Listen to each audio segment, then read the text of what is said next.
I have a major announcement right now. So the whole month is White History Month from now on. Happy White History Month. It's White History Month. I'm gonna celebrate with my friends.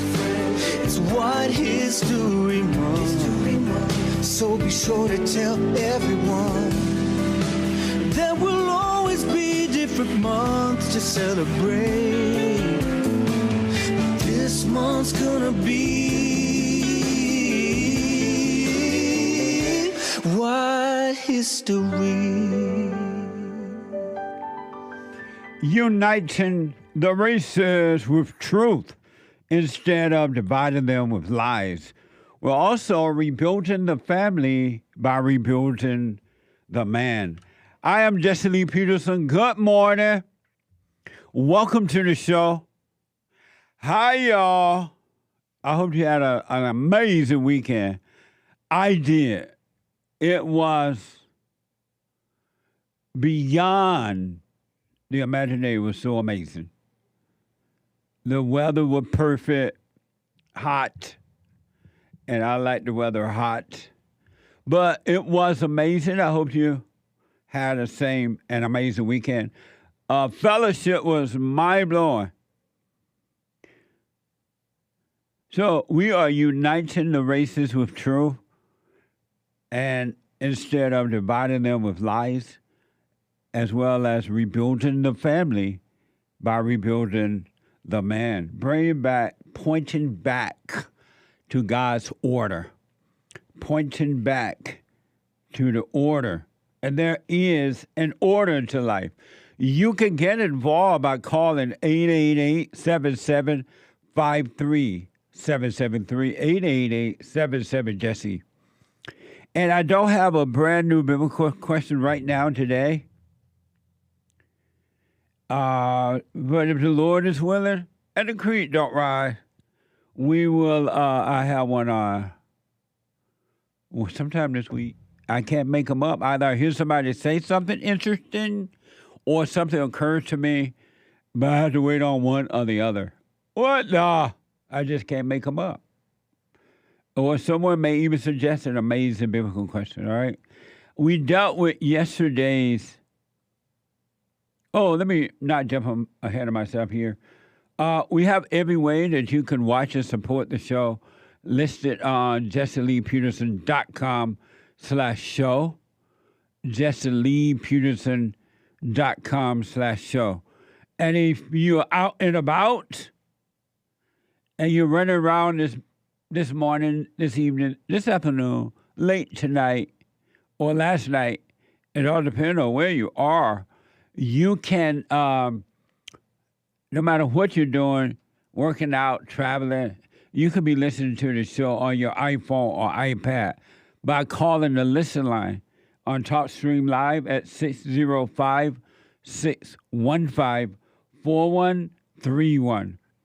605-615-4131.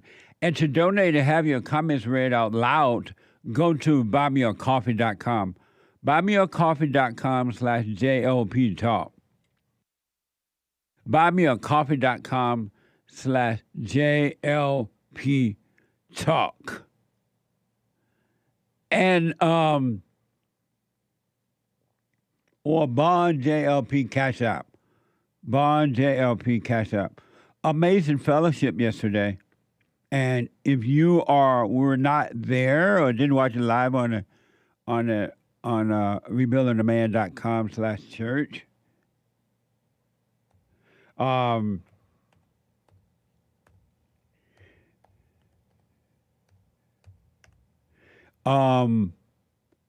you can podcast rebuildingtheman.com/church. All right. We dealt with last week biblical question of do you have hope? Do you have hope? I pray that you have no hope. You don't want hope. You don't want to go unto God with hope. You want to go to him, well, you should. Hopeless, loneliness, loss, and out of it. You want to go to him as you are in fear and trembling. And if you ever make up your mind to just let go, let that be, live in it, live with it, and go through to God with that, he will save you from it. That's exactly what he is trying to save you from. The hell that's inside of your imagination and emotions, and for you to see that the hell is not you. It was never you. It has never been you. It can't be you.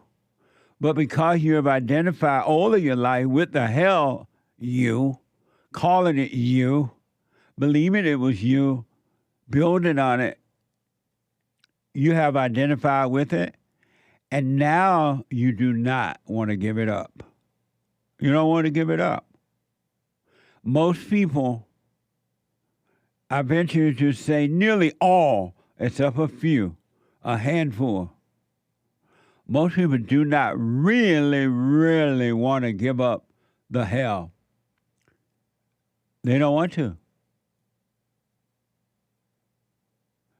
Because if they wanted to, they would have done it already.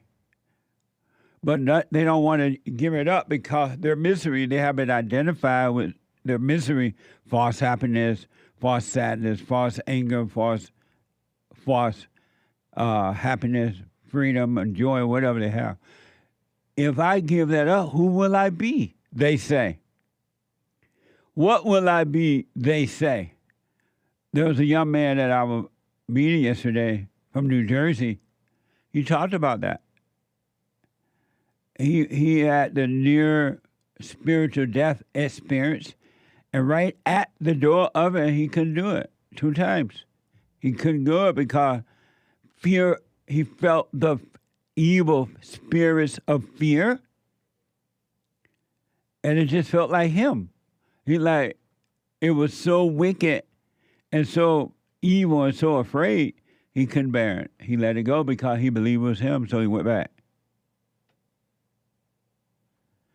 And then he had a second experience, same thing. He couldn't let go. Because everybody think that they are that. That's why the battle is happening.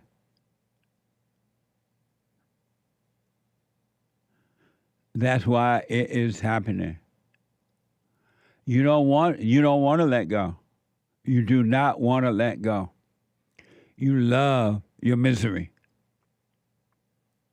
You love identifying with evil. And you pretend to want good. Isn't that amazing? But anyway, check it out. If you were not there, I forgot to mention that today is Monday. Today is Monday. Amazing church, by the way, yesterday. Fellowship, for me, I have to drag information out of people, though. What I noticed is that they don't bring anything, and they never have questions. It's just that they're coming to be taught.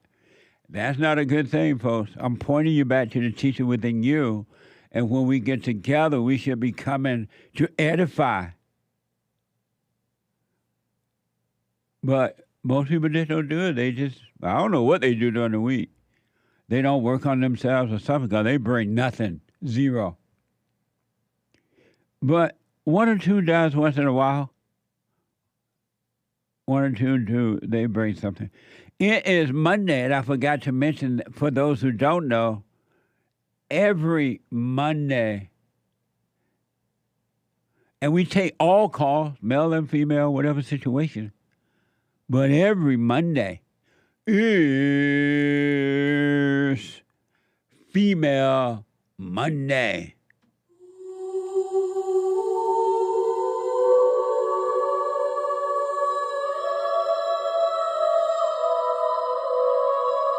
All my life I had to fight. I like to make men uncomfortable. Of course. All my life I had to fight. Let women take over. Some of us believe that women are getting paid less than men. I proudly say I'm a feminist. Thank you. Deep in their soul, they want to be home with those babies. In my soul, we've been lied to for I so do long. believe. Amazing. 888-7753. 773-888-77-JESSE. JESSE. Female Monday. And I want to go. First, let me say that. I got to say this. At the end of the meeting yesterday, the fellowship, someone announced that Joe Biden had dropped out of the 2024 race and embraced Harris. And so I'm like, what? No, it had been rumored or said that he would be over the weekend, but they've been saying it the last few weekends. So apparently he's finally done it. Joe Biden is no longer running as for another term as president. So Biden dropped out of the 2024 race and embraced Harris. This is from NBC. It was reported yesterday that Biden is dropping out of the 2024 presidential election. In a letter posted on X, Biden stated that he will be withdrawn from the race and will endorse Kamala Harris to replace him as the new Democratic nominee. Watch this from NBC. A sharp turn for history. As President Biden announced at 1:46 p.m., there would be no last campaign for him. I believe it is in the best interest of my party and the country for me to stand down and to focus solely on fulfilling my duties as president for the remainder of my term. Then, in a separate statement, the president embraced his vice president. I want to offer my full support and endorsement for Kamala to be the nominee of our party this year. A move that attempts to blunt any effort to open the nomination process before the August convention. The president had praised Harris in a press conference that was intended in part to settle doubts about his candidacy. Look, I wouldn't have picked Vice President Trump to be vice president, but I think she was not qualified to be president. Amazing. So I want to say this to you, then I go to the callers. The Democrats are up to something that somehow or another we're not seeing clearly. I'm not seeing clearly. I say me. I speak for me. I'm not seeing clearly. But I do know that the Democratic Party is desperate, hunger and thirsting after for staying in power.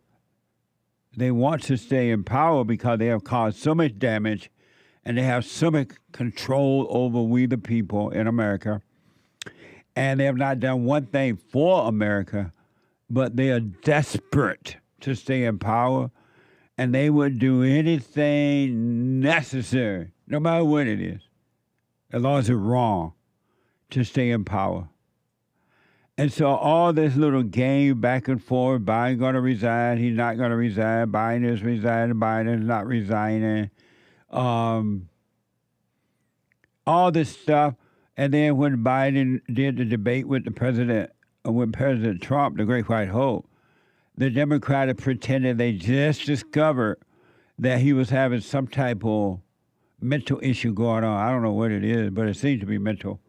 He forgets and look crazy and fall down and stumble.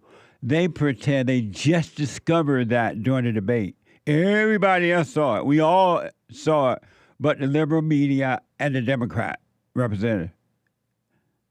And then, so they pretended they were trying to pressure him to resign. And he was saying, no, I'm standing. You gonna love me? I ain't going nowhere. And you gonna love me. He pretended that. And then he and so they got him in, and he's supposed to be running, and all of a sudden he gonna quit, and then say he endorses Kamala Harris, a woman who said in a debate with him that Joe Biden was a racist, and she remembers some little girl on the school bus, some little black girl on the school bus. I want you to stay away from anger. I mean, I don't want you to, but I'm encouraging you to. It's up to you to want to. Stay away from anger. Because in all honesty, this thing is not over until we're all voted in November. And then once it's all voted, all counted, we'll know who they say the president is, next president is, right? But it's not over. And the Democrats are evil, wicked, desperate for power and wealth. and they have learned that they can get away with things.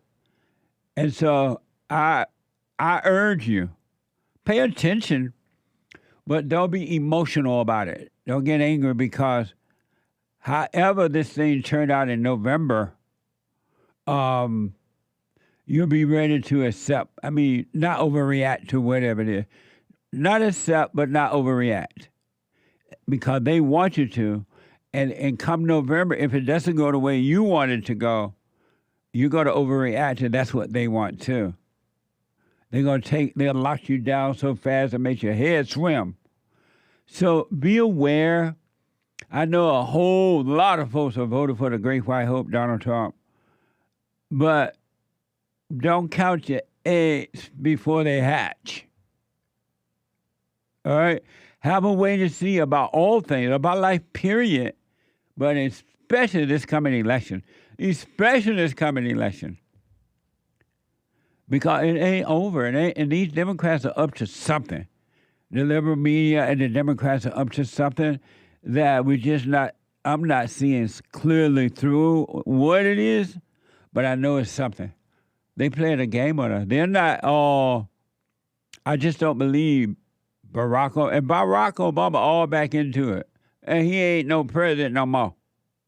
But he's all into it too. Nancy Pelosi and all of them, they're teaming up and pretending to be going against Biden and all that. It's an act. Something is going on. Mark my word, it ain't what you see. It's not what you see. So don't just assume. Assume. Never assume that the President Trump is going to win in November. I don't care how many votes out there, how much money he raised, how much they try to shoot at him or whatever. Don't assume that he's going to win. Have a way to see. You vote for him, you support him, but don't assume that he got it all locked up. Because these people are serious about power. People who are into power. She knows she's still the boss. People who are into power, they are serious about power.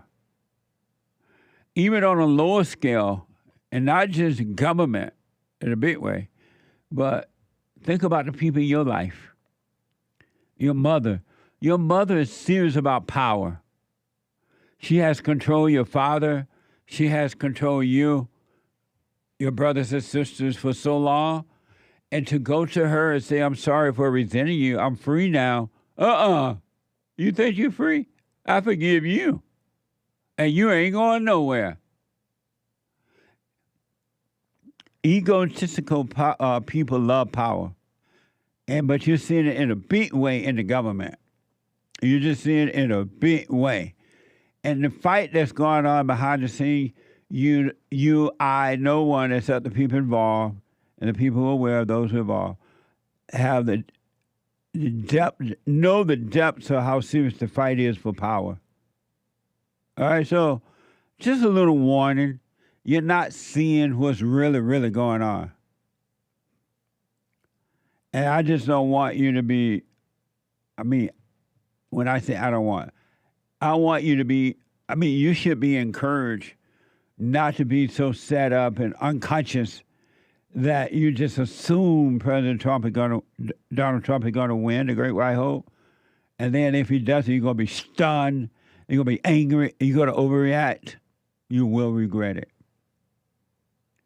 And when you overreact, ain't nobody coming to save you. The people who were cheering you on to be angry, cheering you on to overreact. Right on, I know how you feel. Go get them. When you get locked down, those people ain't coming for you. They're not coming to help you at all. I see a lot of, I don't see them, but I hear a lot of people on the internet. They're like so tough. They just say all stupid stuff. And they don't care what YouTube say or what anyone say. They just say what they want, right? They're brave. And then they have the weak people behind them encourage them. Yes, say what you want. Do what you want. Don't forget about YouTube or whomever. And then they get kicked off of YouTube. Oh, but they were working to save America. They love America. And they get kicked off.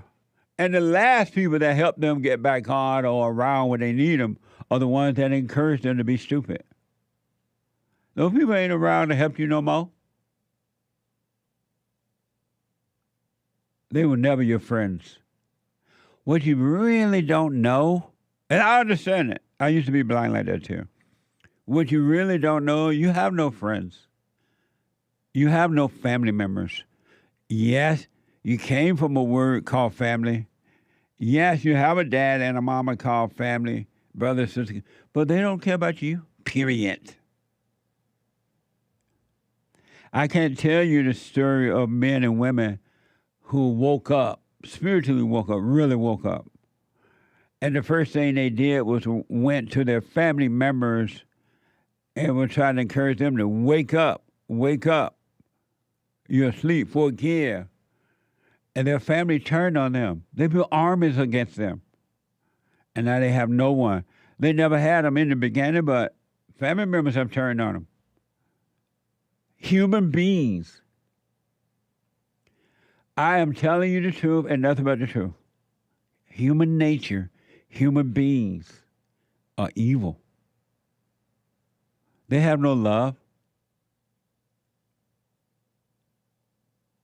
They have zero love. Nobody on this earth, nobody loved nobody. And every human being is two hoops and a holler from becoming Jeffrey Dahmer. Every human being. That boy that was accused of shooting President Trump and killing another man that was in the audience, and he went up on this rooftop, they say, according to the report.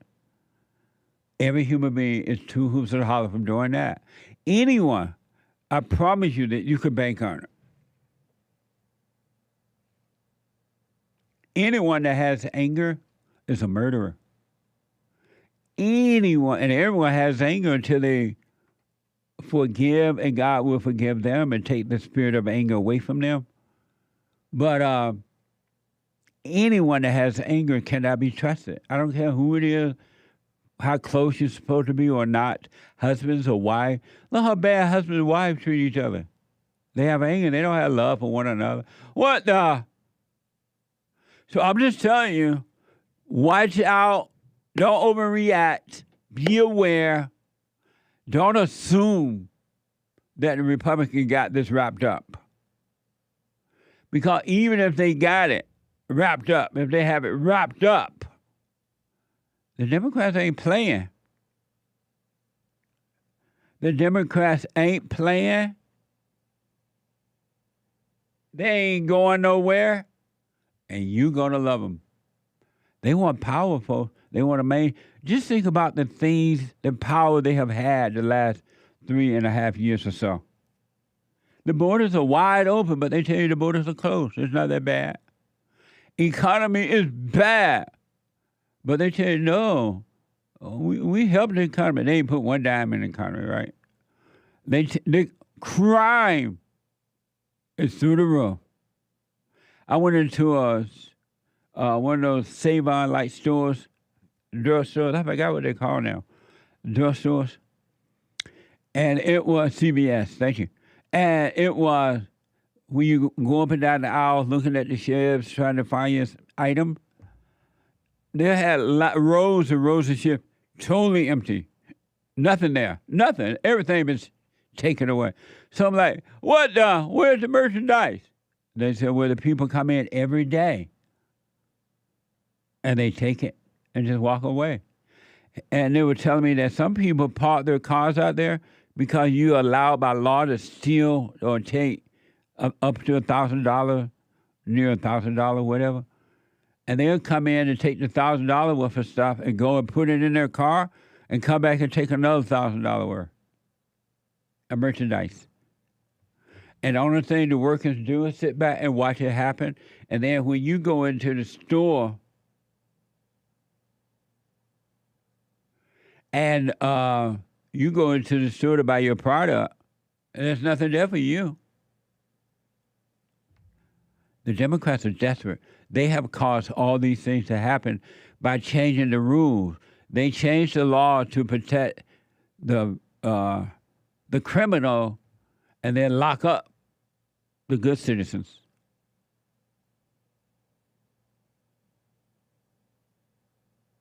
Amazing, huh? But anyway, remember this talk. Stay away from anger. Never assume. Always have a wait-and-see attitude about everything. That including when you're going to forgive. Don't assume that they're going to react or not react. They're going to understand or not react. Or understand. They don't need to understand. You understand. But having a wait-and-see about all that. Just what's wrong with waiting and seeing? Tell me about why you got to be thinking about tomorrow. Why do you have to be thinking about who will I be if I lose my false identity, the ego? Why you have to think about that? Take no thought for tomorrow. 888-7753-773. Let me go to Canada and talk to Grace. Grace, welcome to the show. You're on the air. Hi, Jesse. How are you doing today? Hey, Grace, your phone is not coming through clear. Can you hear me now? I can, yes. Okay, perfect. How are you today? All is well, Grace. Thank you for calling. Yeah, thank you. So I wanted to call to kind of ask you about, how to get over the idea of loneliness, which I noticed, like, in your monologue, you did kind of touch on that. Just because, just to give you a bit of context, yesterday I had a phone call with my dad, and things were kind of getting heated, and in the moment, I realized I was getting emotional, but I still, went ahead and overreacted. And so I said I was going to come home and visit, but then I recounted on it. And then, sorry, I'm kind of nervous. I don't know why. No, relax. Take a breath. Yeah. And so when I said I wasn't going to come home, he was trying to convince me, oh, come home. Your brother, he's alone. He's all lonely. So I started getting all emotional. And then I was like, okay, I'll come home. And then I called back and I was like, I wasn't going to come home. And I realized in that double-mindedness, that conflict between coming home and not, just being emotional, it's a fear of loneliness that I have. I don't want to be alone, because thus far, when I'm overcoming the thoughts, I've just been by myself. I don't have anyone that I talk to. I've just kind of lived my life on my own. So now when I have the opportunity to be with other people, especially my family, I'm not taking advantage of that. But then on the other hand, I'm but it was out of emotion and out of overreacting. So it's how do I overcome that? How do I overcome that feeling of I'm lonely? Because it is causing me to overreact in ways that I can see it, but I'm not, I'm not in a position where it's watch it and let it pass. So your question for me is, how do you, Grace, overcome the feeling of loneliness? Before I ask my question, I want to thank you. Yeah, how do I overcome that? Because in that situation, I think I'm on a break. Hold on a minute, okay? Yeah. Hold on. Yeah, no problem. I got to tell you, introducing a silent prayer to my family, instead of just sitting down and saying the same old prayer over and over again before we eat our meal, to just be silent, bringing all thoughts into captivity. Brother, that has been such a huge, huge blessing in our lives. I just want to encourage anyone to try that out. It's amazing to look around after we've done our silent prayer before we eat, to see the excitement in my kids' faces, oh yeah, Dad, I had a bunch today. Or the other one will be yeah, I had a couple things that I've been thinking about. It really takes root, Jesse, and so I want to thank you so much. And ever since then, it's been absolutely amazing. So thank you so much. You're welcome, Tony. Stay with it. Stay with it. Stay with it. You're going to know God and His love. It's going to be amazing, man.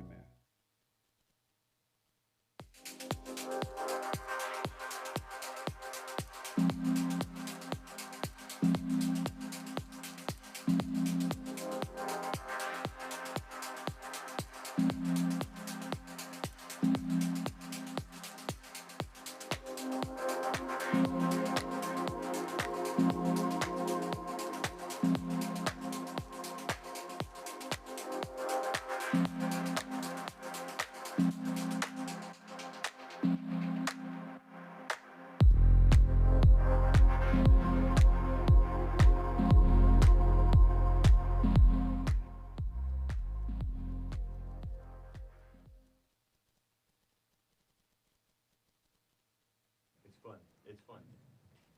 I like it. People like it. Okay. 888-7753-773. 888-77-Jesse. Check out Punching TV. Punching. Punchie. Punchy TV. It's amazing. We have our own network now. So go to punchy.tv and watch the network on our own platform. Isn't that amazing? It's hard on the black man in America. Thank you all for that. I do appreciate it. The Hake Report is coming up at 9 a.m. this morning. TheHakeReport.com at 9 a.m. from 9 to 11. And then after the Hake Report, Joel Friday TV, he black. Joel Friday TV, he black. What the? On fire. And a short haircut. No more curls. Joel had curls all his life. And now that he's getting old, he's going bald. Not natural bald, but he make himself bald. He cut him hair. I want you to watch his head today and see how short his hair is. His hair is so short, you can read his mind through his nose. Check it out at 11 a.m. Pacific time, Joel Friday TV. And then the Anchor Baby. Are you doing your show today? The Anchor Baby at 12. The Anchor Baby at 12 Pacific time. Sometimes the Anchor Baby does specials and, he fly the plane, so sometimes it takes a little work for him. But today he'll be here at 12 Pacific time. And you don't want to miss it. Natural energy. Energy everywhere, all over the place. Energy. A Mighty Man of Valor. The American Anchor Baby at 12 p.m. And you don't want to miss it. I want to go quickly back to Grace out of Canada. And Grace want to know, how does she overcome loneliness? Am I right, Grace? Yeah. And tell me, who is lonely? I want to say that it's not me, but if that's the case, then I shouldn't have to, it shouldn't be a problem, it's not me. But then again, it's then if it's not me, then why am I not over it? Why are you not over what? But who is not over it? Then not me, I guess, that you say it like that. Who is not over it? The not me is not over it.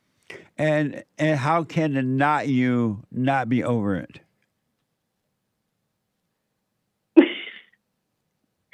How can the not me not be over it? Well, then it can't, because then it wouldn't. It's not there, is it? It's not there. Have you ever considered for a moment, a second, that the thought, and we'll just deal with loneliness only because there are many deceiving spirits inside the human mind and emotion. Have you ever considered for one moment that the idea of loneliness is just an idea? It's just a thought. It doesn't even exist, period. It's just a false, fake, lying, spiritual, evil, wicked thought, but it's not real? 1,000%. When I'm not in my thoughts and I'm presently aware, I'm not, I don't even, it's a foreign thing. There's no such thing as loneliness, because what is there to be lonely for? Not only what is there to be, but who is there to be lonely? There is no grace there to be lonely. And so if there is no grace, how can you be lonely? So, okay, so then when I take it back to that incident yesterday with the whole, come home and then that back and forth, then what was that? Like, was You overreacted. You went unconscious. You went into your imagination, which is evil, and it told you that you were lonely or that you need to go home. My poor brother, or whatever your daddy was saying. You went unconscious. Had you come back to consciousness, meaning that you come back to just being present and not being in your head thinking about the fight you had with your father or I'm lonely. Had you not, then the idea would not have happened because you would not have overreacted.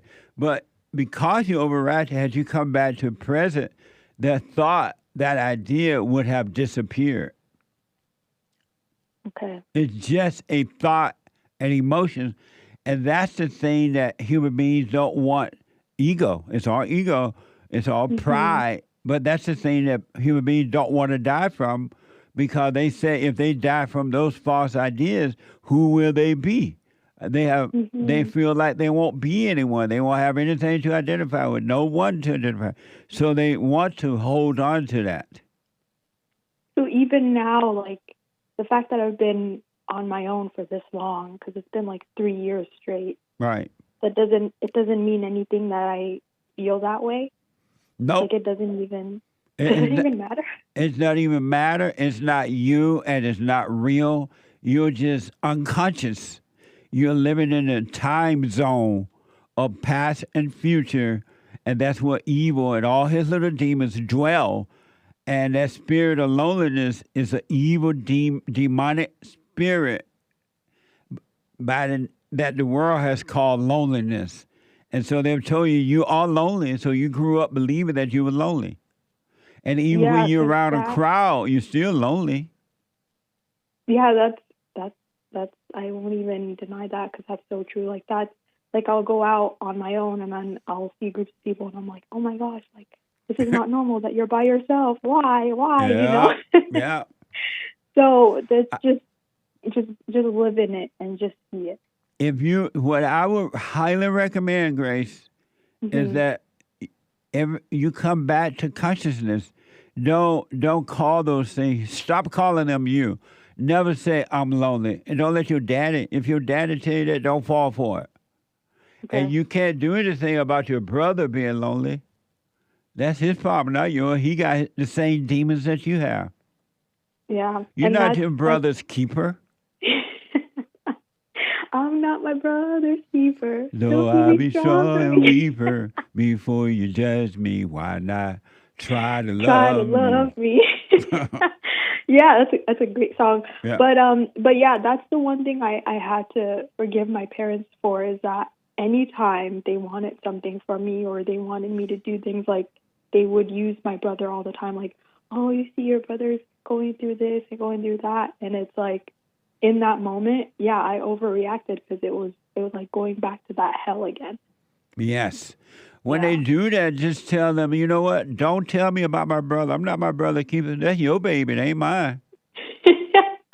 Y'all made that. Yeah. And they have to. How old is your brother? He's 10. You're not responsible for your brother. That's their job. Yeah. So don't argue with them about it. Don't let them put that on you. Don't let them make you feel responsible for your brother. You're not responsible for him at all. Zero. That's their job. They the daddy and the mama of that boy. But so here's what I recommend. When the thought, because it's just a thought, until you overreact to that thought and attach emotion to it, right?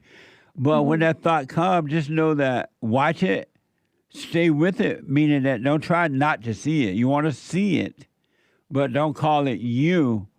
And the light of the Father, the love of the Father, would take those spirit away. That spirit called loneliness would be taken away from your mind and emotion, because it's not you at all. Okay.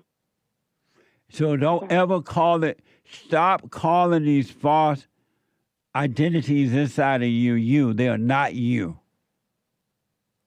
Okay. Don't ever say, I feel, unless you communicate and you're trying to say, I used to feel that way. You're doing it consciously, right? You're speaking consciously. But don't ever say, oh, I'm so lonely.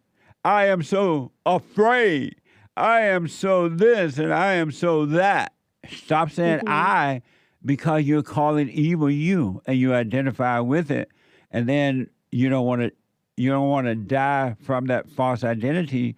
But in order to live, you must die. You must die from the ego, the false self, the thoughts and the feelings. All thoughts and all feelings are lies all the time. So I'm just supposed to keep seeing it and watching it and don't accept it as myself. And then in time, like, or not in time, but like when God wants to, then he'll take it away from me. All you have, I was talking with someone yesterday, and he said that the one thing, he used to go to counselors and all kinds of stuff for help. And he said that he didn't know, the one thing he did not know, that there was nothing he could do about all those things, depression and suicidal thoughts and emotions and all that. And he realized when he heard me say, don't do anything, there's nothing he can do, he stopped trying to do anything. That's when he got better. There's nothing you can do. You can't do, your mama, your daddy, your brother, your sister, Jesse, or anyone can do anything about it. All you need to do is watch it. That's all you can do or need to do, is to watch. From within, you want to live from within, and from within, you want to become the watcher. Okay. That's all you need to do is watch. And that makes sense now, because I know oftentimes you'll ask, like, why do people, not want, like, why don't people want to overcome their hell? Yeah. And when we're having this conversation and you're talking about how there's nothing you can do, I notice that even when I do want to change, like, I don't want to, on the other hand, because if there's one thing that I've been struggling to accept, it's that there's nothing I can do. Yeah. Like, there's still a part of me that believes there's something I can do and there's something I need to do. And I need to stop that. Absolutely. There is literally nothing you can do about the demons that's inside your mind and emotion, but watch them and do not call them you. And did you, by chance, did you hear the church service yesterday? No, I hadn't, and I need to definitely look into it from what you said in today's monologue. Do you know that you have amnesia? Like forgetfulness? Yes. Yeah. You have amnesia. Yeah. You knew you have amnesia? Well, I didn't know, I know that I forget for sure. Like, I remember there was one service that you did, and you said the greatest sin is forgetfulness. Yeah. And I see that for sure. Like, when I'm in the thoughts, I'm completely, like, forgetful. Like, I don't remember. But there is something else that you have really forgotten. Every human being on earth has forgotten this one thing. What's that? There are other things along with this one thing, but the one primary thing to prove that you have amnesia. And what is that? What does it have? What kind of amnesia do I have? Or what? You have forgotten who you are. Every human being have forgotten who they are, and they go, and in that state of amnesia, they go and take on all false identity because they have forgotten who they really are, and they forgot their way back to the Father. They forgot their way back home. So how do I remember? By staying present. And stop calling the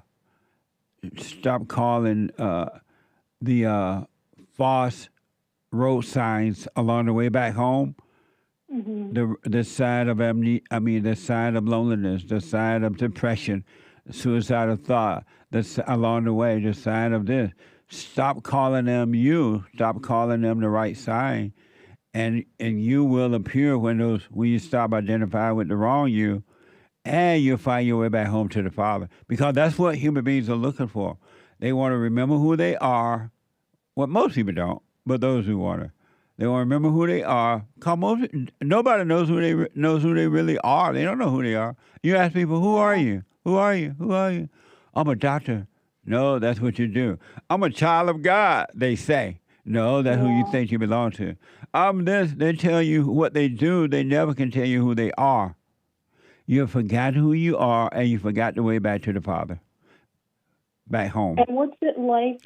What's it like knowing who you are? Like, have you gotten to that point, Jesse? You're gonna find out when you get there who you are. Take no thought about that now. Don't take no thought about tomorrow. You work on overcoming who you're not. Okay. Thank you. That helped me a lot. Are you doing the silent prayer? Every morning, every night, every day. Stay with it. Just stay with it. And when you fall off the road that leads to life, come back. Just come back. Come back to consciousness. Be aware. That's all. If you go in and out, you fall off the road 1,000 times a day. You come back 1,000 times, meaning come back to present. Even after the thoughts are so overwhelming, you just come back and it's like nothing happened. That's all you need. That's right. Because nothing did happen. Nothing happened at all. You just thought it happened because you went unconscious. But nothing happened. It's all an illusion. That's so evil. It is. That's the devil's job, is to deceive us in the imagination. If he can deceive you in the mind, he got you. And what's crazy is when I come back to the present, I'm the one who suffers for it. Like after overreacting, it's not the devil's fault. Like it's on me. Yes. You know? Absolutely. It's crazy. Yeah. All right. Thank you. So relax and live your life. Stay present. Okay. And forget about everybody else. Sounds good. Amazing. Amazing. Thank you, Grace. Thank you, Jesse. Have a good one. You too. 888, by now, 888-775-3773. Jolene out of Montana. There's a line open, folks. Jolene, welcome to the show. You're on the air. Hi, Jesse. How are you? All is well, Jolene. All right. I have some questions for you. Okay. Okay. And some of them are from church yesterday. One is just a random. You say, let thoughts pass. Yes. Which I know what that means. But what do you mean by keep them in captivity?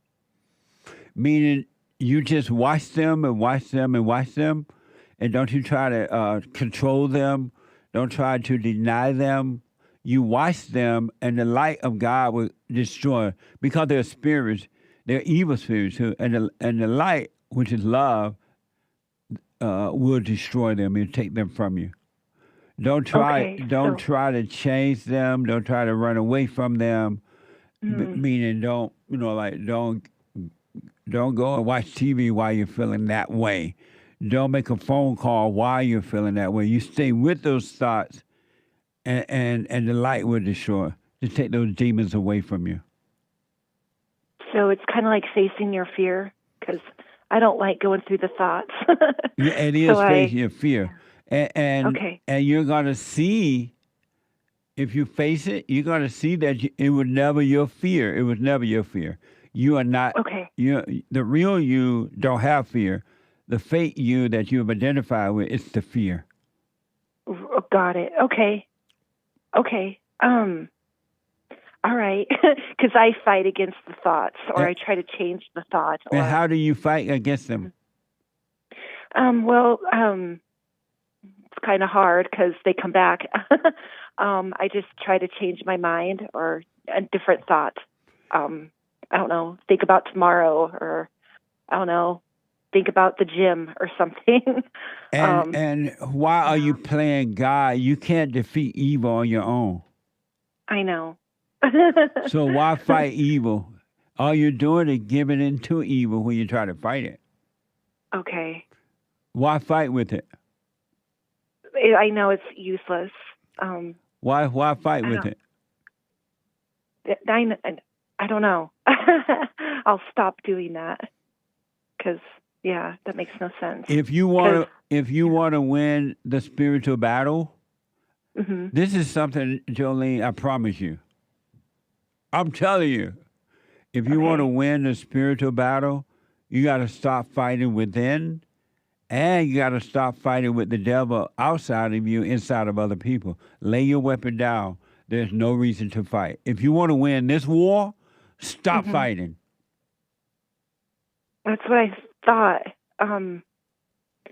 Okay, and that's why I had to ask what you meant, because I thought when the thoughts come through and I don't like them, but just endure and suffer through it, I guess. Right? Just all you need to do is watch them. And if you're like so caught up in the thought and now you have the pain that goes with it, feel the pain, but don't call the pain you, because it's in the body, but it's not in you. It's only in the body, and you're not your body. Oh, now it makes sense. Okay. All right. Okay. Nice. That makes it better. What do you understand about that? Don't identify with the thought. So if the thought says to me, hey, remember your childhood? Remember when you skinned your knee and your parents walked away? Remember how you were upset? Yeah. And, don't go through that. If I go through the emotion of upset, okay, but it's not really me. Yeah, but if you don't believe the thought, you won't have the emotion of upset. You will have no emotion. You will be free of emotion because emotions are not necessary. Anyone that tells you that emotions are necessary are lying to you. That's your enemy. Are you able to hold on, Jolene? Yes. Let me take a break. Okay. All right. I got to take a quick break. 2 more hours to go. Hake is coming in with the hate news, not the fake news, but the hate news. The guy with the good hair. Watch the hair. One guy got long hair. The other one have no hair. What the? Back in a moment. I have books that are amazing. I highly recommend you get them. 7 guaranteed steps to spiritual, family, and financial success guide. Even if you're not starting a business, but you have a job, or you're on welfare, it can help you if you do. Be doers of the word, all right? From rage to responsibility. From rage. That's what I write about in the first chapter, especially how I overcame. Scam. How the black leadership exploits black Americans. They're using them, and blacks are too willing to be used.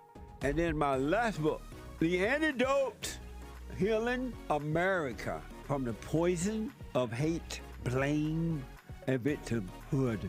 They are all amazing books, and they are helpful. Go to rebuildingtheman.com if you want an autographed copy, or call 800-411-2663.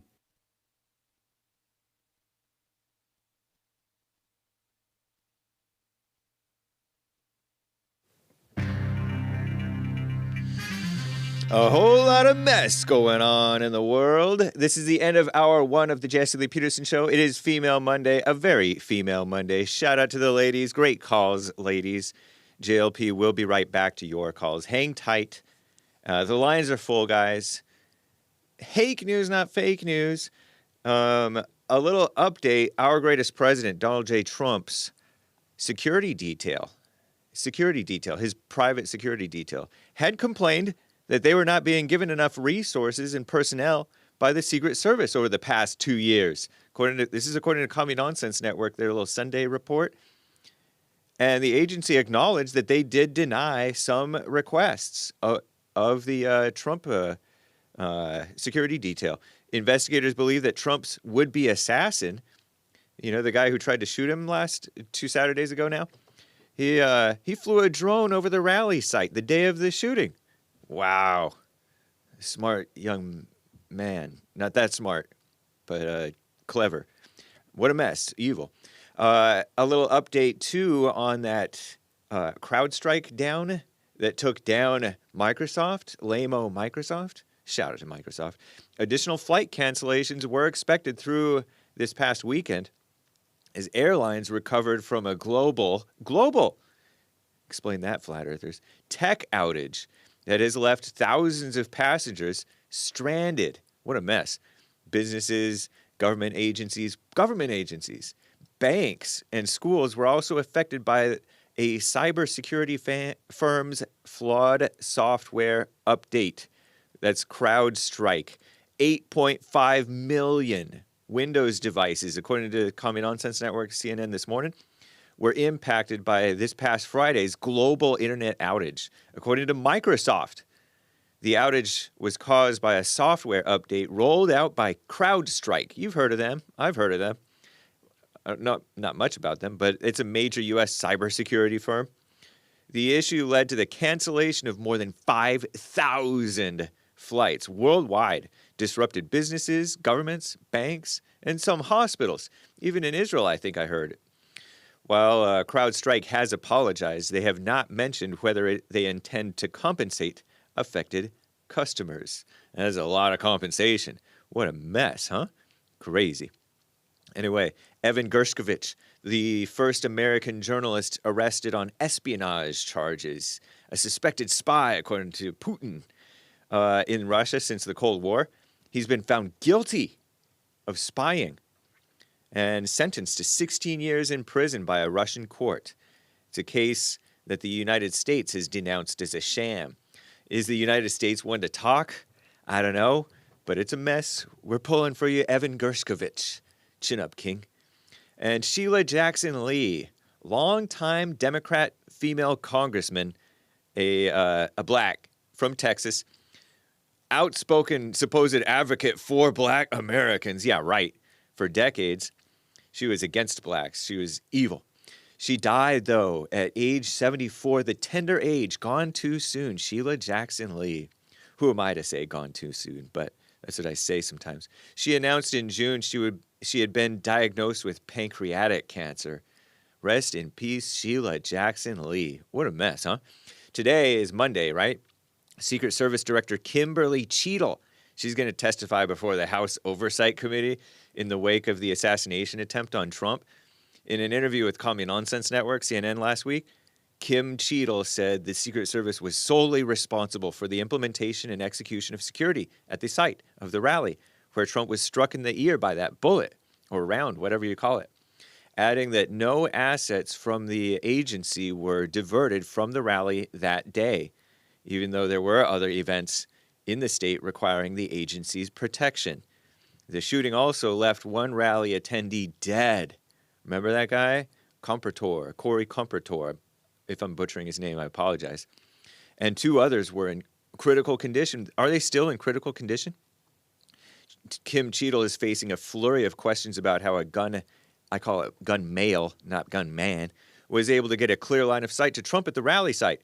Some members of Congress have called for her resignation. I'm James Hake. Now back to JLP, Hour 2.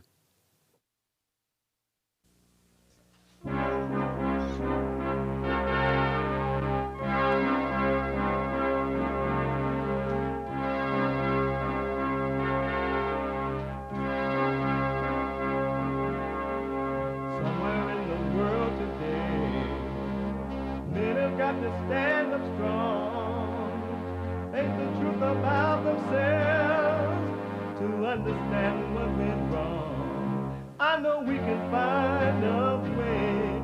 I know we can find a way. I know we can find a way to stand up,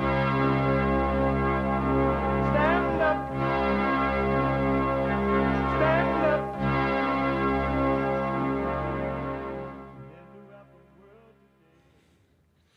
Uniting the races with truth instead of dividing them with lies. We're also rebuilding the family by rebuilding the man. I'm Jolene Peterson. Welcome to the second hour of the show today.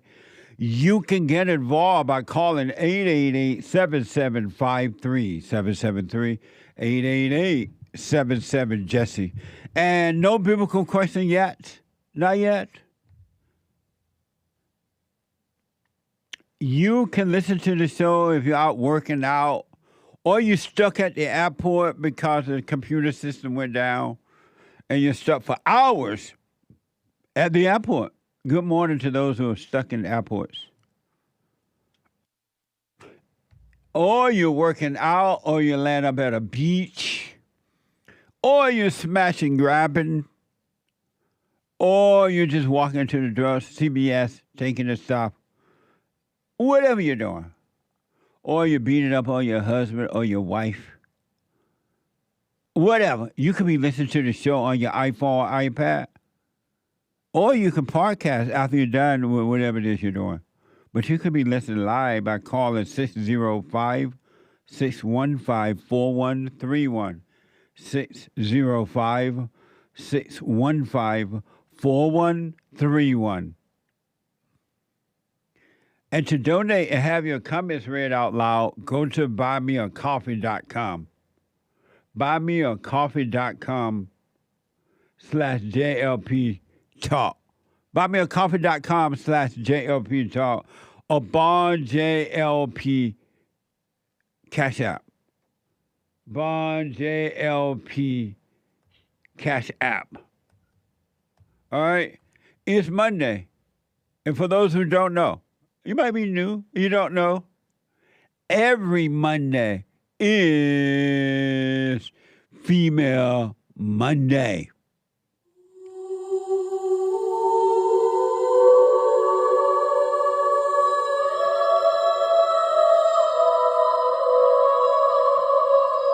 All my life I had to fight.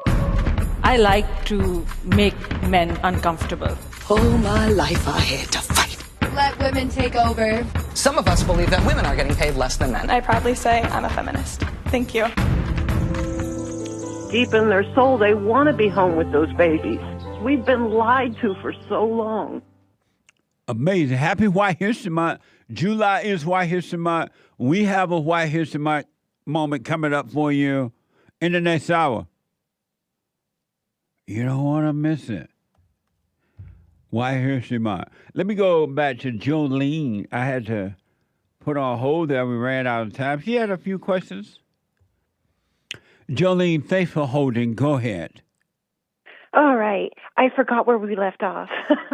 You can't fight with the spirits. You have to just watch them and let God fight them. Okay. Okay, it shouldn't be hard, but maybe I'm a control freak and didn't realize it this whole time. Because I can see myself trying to not think about things like I don't care about the past. I don't know. Well, you don't have to. You don't have to. Don't convince yourself that you don't care about the past or the future. Don't convince yourself of anything. You just practice staying present, meaning stay with your body. Instead of being lost in your head thinking about yesterday or what's going to happen or what has happened or who likes you or who don't like you or your family members or anything. You stay present. You don't have to convince yourself, and don't try to convince yourself of anything. Okay, so be with God in now. Yeah, just stay. God is always true, reality, life, the answer to all things is always right now. Eternal life is right now. 1,000 years is right now. Okay. That makes sense. Every day is now. Okay. Now is now. Right. Got it. Okay. That makes it easier. Okay. Okay. And you said earlier something about like feelings and emotions. My mom recently passed away, and I was the only one with really no feelings or emotions because in my mind she dead, and hopefully and wherever she's at now is wherever she's at. I'm not sad at all. In my mind, she isn't suffering anymore, or she is. It just depends. I don't know where she's at. That's right. And the only reason why I cried at her funeral was because others were crying. kind of hard not to cry when others are crying, and maybe because I'm a woman. But they thought they were. Well, it's not my family. because you're a woman, it's because you're emotional. You believe emotions are good, so it's not because you're a woman. It has nothing to do with that. It's because you're living your imagination and you're into emotions. That's all. It has nothing to do with being a male or a female. So I cried because they cried because it was. Oh, I knew that too, but I had to put on my game face. I felt like because they thought because I had no emotions that I'm heartless. My siblings did, And so, why do you think about? Oh, go ahead. Oh, and so I was like, "Am I heartless?" Because I had no emotions, but I also knew that it's not that I'm heartless. It's I don't care. She's dead. Let her go. I don't know. So why do you think about what others think? Why did you think about what your family member thought or anyone that was at the funeral? Why do you spend one iota of a second thinking about what other people think? Right, because the demon told me to. Or you say, well, they would think I'm heartless. They would think this and think that. You're not. It's abnormal to think about what other people are thinking about anything. Oh no, they told me. They said because I cried finally on my own. I don't know. I had a memory or something, and they were like, "Oh, you finally have a heart." We were starting to wonder if you had if you were just a heartless person. And I'm like, wow. What did you say when they said that? Me, that's on them. Yes, absolutely. Be concerned not about what other people think about you. It's not normal to think for 1 second what other people are thinking about you. That's insane. Right. That's what you call insanity. Okay. No, I don't. It's not that I cared that they said that. I already know that. I just wanted to. I already know the answer. But it's not that I'm heartless or anything like that. It has nothing to do with that. It's just she dead. Right. And who cares? I don't know. And I try to tell them. Why do you care. laugh a nervous laughter? Why do you have a nervous laughter? Oh, I don't know. I'm talking to Jesse Lee. I'm nervous. But it's just Jesse. I know. To you, it's just Jesse. To me, no. I'll try to calm down. Yeah, calm down. What now? Okay. I know. Okay, go ahead. All right. So, yeah, they just thought I was heartless because I was already talking about cleaning up her house and making it an Airbnb, and they're too busy in their emotions. Yeah. And yeah. That's not where I was, and they thought I was I don't know, maybe they thought I was crazy. They didn't tell me I was crazy. I'm just assuming. And I told them, I said, since I forgave her, I got to wake up, not a lot, but a little bit more to see that my love for my mother was fake. Nice. Really fake. Yeah. Yeah. And that I just didn't care anymore, and I just stopped calling her. It's not that I don't love her. It's just I don't need to call her to prove to her that I love her, and I need you, Mommy, and I need you to love me because she didn't have any love. That's right. To give anyway. Yeah. So why bother with all that? It was pointless, and I wasted a good 40 years of my life trying to get mommy love when there was none. And most people, unfortunately, waste a lifetime trying to get mama's love. And they go from person to person trying to get mama's love. A sad way to live, but when you're angry and unconscious, you are a sad person, right? So I'm glad 100. At least you're waking up to it. Yeah, that happened forever ago. I also started doing silent prayer. Nice. And one moment I had no thoughts, and I thought, whoa, this is so weird, an empty head. Weird. So that was good. Yeah. Do you have another question for me? I do, really quick. Okay. But you already explained it. It was about amnesia and finding my way home. Yes. So we have to get out of amnesia? Is that because I forgot who I am? Yeah, absolutely. When you become present, when you live in the present instead of in your imagination thinking about the so-called past or future, which doesn't exist, when you still present, you will overcome amnesia. You will remember who you are, and you will remember You will remember your way back home to the Father. Got it. And it won't be you remembering, and yet it will, but it'll be the light guiding you back to you and back to the Father. Okay. All right. And that's something that you explained yesterday at church, that always be present in now. And if we lose our way, come back to the present, and it's going to be a crazy journey for me. Yes, but it's going to be fun. It will. Okay. I'm telling you, Jolene, if you stay with it and keep your eyes on the internal life instead of the outer life, you're going to understand and see the outer life too. You can see what's going on around you in the physical world, but you want to live the eternal life, the life from within. If you keep your eye on you, I don't care how bad things seem or what's happening, you keep your eyes on you, you're going to love being aware of what's happening inside of you. It's going to blow your mind. Okay. All right. Well, thank you so much, Jesse. You have a good Monday. You too, and I appreciate your call, and stay with it. Stay with it. Stay with it, all right? Absolutely. All right. Did I answer all your questions? Yeah, actually, yeah. Okay. Yeah. All right. Okay. Amazing.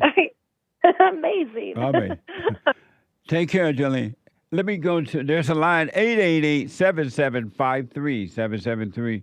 Let me go to a first-time caller, Arthur, out of Virginia. Arthur, welcome to the show. You're on the air. Thank you, Jesse, and I apologize for intruding on Women Monday. I didn't realize it was that. But, no, Monday's fine. I take all calls, but we take the ladies' call first Mondays. Okay. Well, this has to do with a woman, so we'll see. But so my question is, it's kind of a debate with my little brother. So he's getting married, and he's not taking the woman's last name, but he's thinking about hyphenating his last name. So I've heard you one time give a list of things that were beta male stuff, and I told him that might be a beta male thing to do. So I wanted to call you and get your opinion on it. Well, definitely it's weak, it's pathetic. It goes against the order of God because the man should become the head of his wife, and his wife should be bringing his wife into his world instead of going into her world. And by him doing that, he's going into her world, which is going right into hell. And the only thing that he will catch is hell. And so will his wife, because he has taken on her identity. Okay. It's definitely beta. Not only is it beta, it's evil. Okay. And he will suffer for it. Okay. What do you think that looks like if he does take her last name? You said just suffer. What do you think that looks like? He got to be miserable. She got to be miserable. He got to hate her. She got to hate him. And if they make children, the children got to hate them. And it would just be nothing but evil. There would be no love because the man has taken on the woman's role. He's the beta, right? He's a mama's boy. And mama's boys will not ever make for good husbands and fathers. Oh, gosh. Okay. Well, I see. Now, let me ask this. There's nothing he can do or she can do to make it work. If he start out and he's starting out wrong, he's going into the woman's world. And every time the man listens to the woman, he suffers. Okay. Well, so here's one situation that I thought might work. I don't know. This could be. I don't know if this is right, but basically, so if his name is the last one, does that make a difference at all? Like if it's her name, The man and should then not be taking on the woman's name, period. And he should not marry a woman who will not give up her last name and take on his name. You're going to go all the way in, or you're not going to, or you're just going to be all the way in hell. He shouldn't take on her name, period. And he should not allow her to keep her last name. If he does that, it would not. If she keep her last name and take on his whatever, keep her, however stupid they do it, the man is just going to be miserable, and the woman going to be miserable too because they have not done it the right way. They're still in hell trying to call it heaven. Okay. All right, I apologize if it seems like I'm dodging things, but let me ask this then. If so forget the hyphenating. What if it was just her name, her last name as her middle name, and then his last name? He should not take on her nothing, period. Okay. I just told you that. He should, because he's taking on the woman's name, he's taking on hell. And there's no women don't have happiness. They have a false happiness, but that's not peace, right? And your brother, if what you're saying is true, if he's taking on any part of the woman's name, he's staying in hell right where she is. Okay. Why would he even think of something like that? Well, I think it's just because she likes her last name. I honestly didn't get that deep with him about why. I guess I probably should have done that before calling, but I think he said she just likes her last name. So. Well, then, if he likes her last name, don't marry her. Let her keep her last name. That's true. Okay. That makes sense. You said he liked her last name? No, she likes her last name. Well, then tell her he's not taking it on, and she's gonna have to dump it. And if she's unwilling to dump it, then don't marry her because he's about to marry a woman that's not gonna follow him, that's not gonna obey him. And a woman that will not obey you is nothing but trouble. Okay. I got you. What do you think about all that? I appreciate. What's that? Well, let's see. I'll say when I got married, my wife took my last name, so that's how I would do it. So I honestly, I'm not 100% sure that I get what you're saying, but at the same time, like, I'm not really sure that it's 100% like a do or die type situation. That's where I'm not totally understanding, I would say. What do you mean by do or die situation? Like I could see where, if I could see there could be a situation where a woman wouldn't want to give up her last name, and it could be for bad reasons, but maybe I could see it that maybe it's not for bad reasons. That's what I'm saying. Maybe there could be good or bad reasons behind There's never a good reason for a man to take up a woman's name. Okay. Never a good reason. There's not. You can't even create a good reason. Okay. Okay. All right. No such thing as a good reason for a man. When a man marries a woman, she should come into his world. And that man should take his wife far away from her family and his family and start his own family.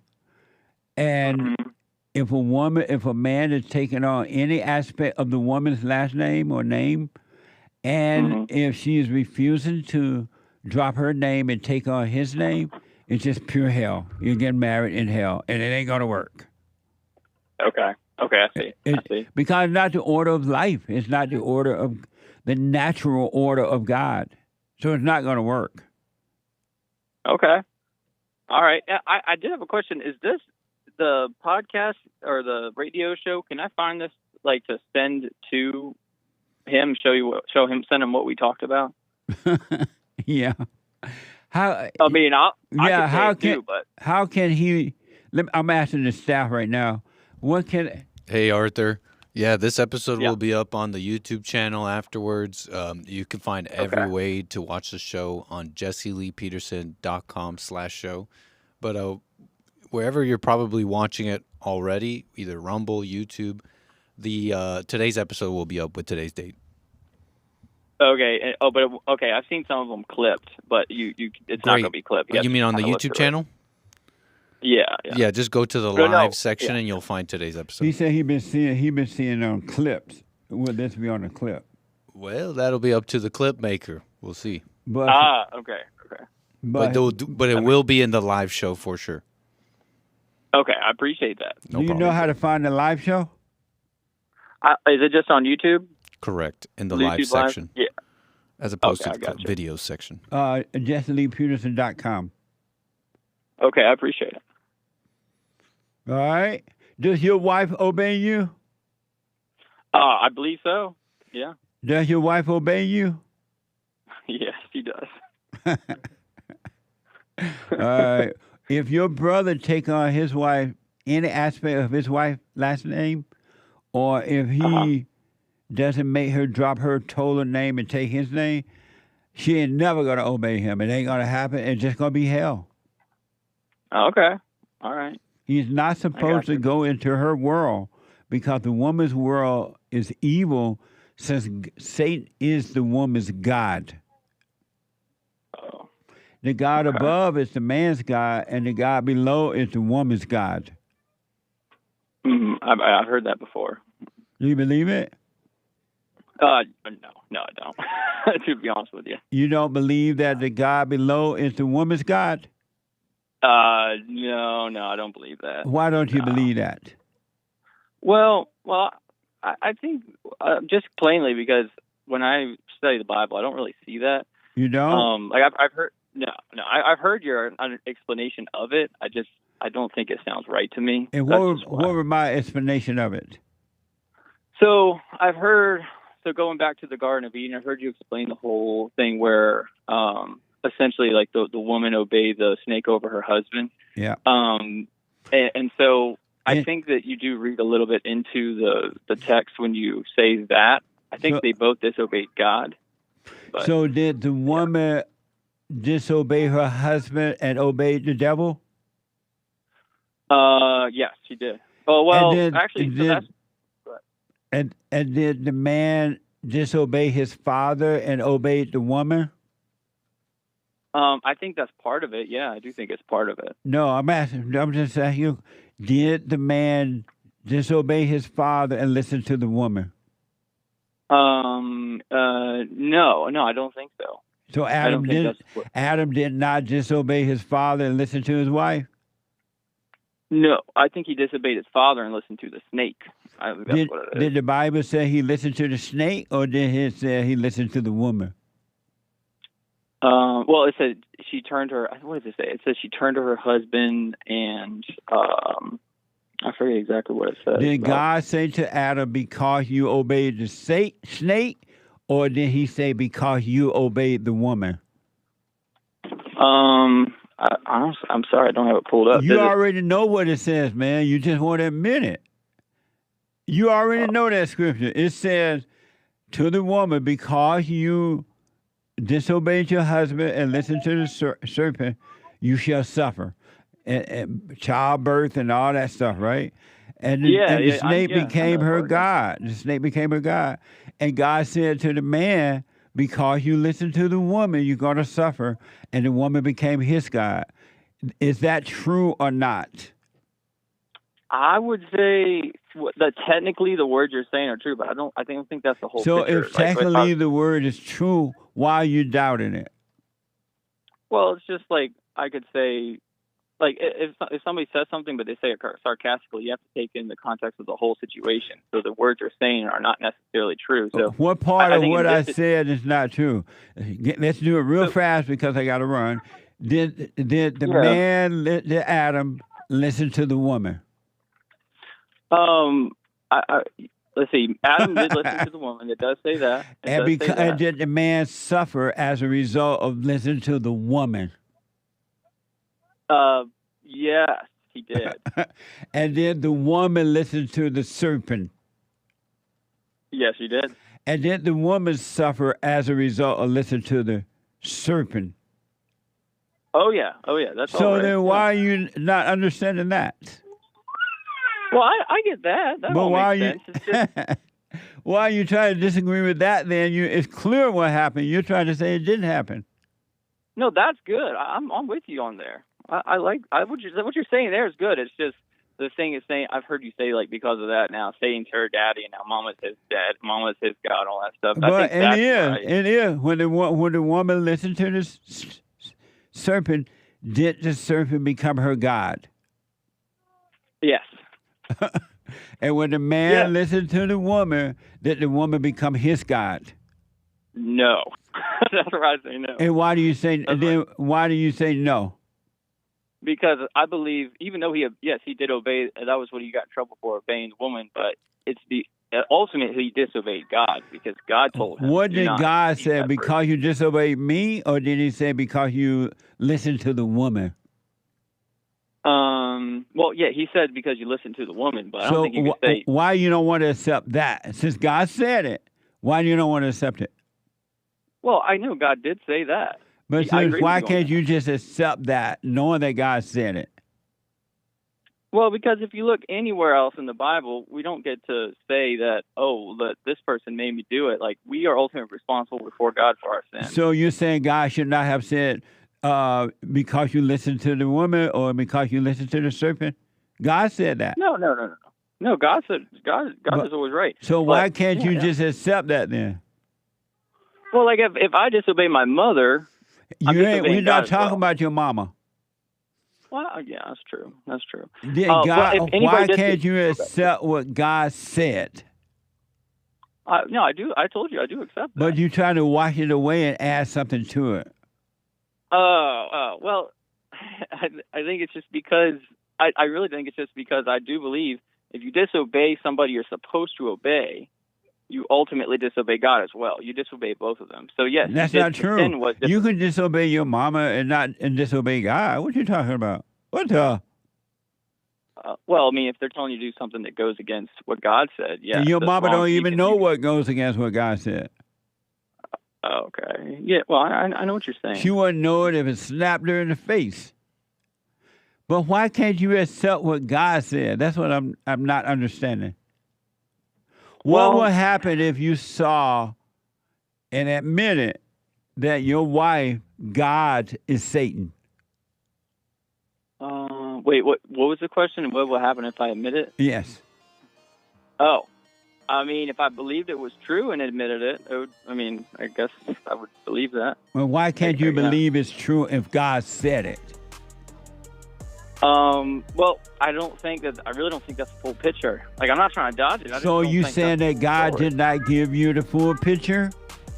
No, it's in the Bible. Yeah, it is. Well, how much of a picture do you need then? Well, I mean, I don't know. If you give me one statement, I'm not going to make a whole theology around it. You got to look at everything. What else is there to look at? What the? Thank you for your call, man. Call me again, Arthur. Thank you. I appreciate it. All right, buddy. I got to take a quick break. One line open, 888-77-JESSE. Back in a moment. Right.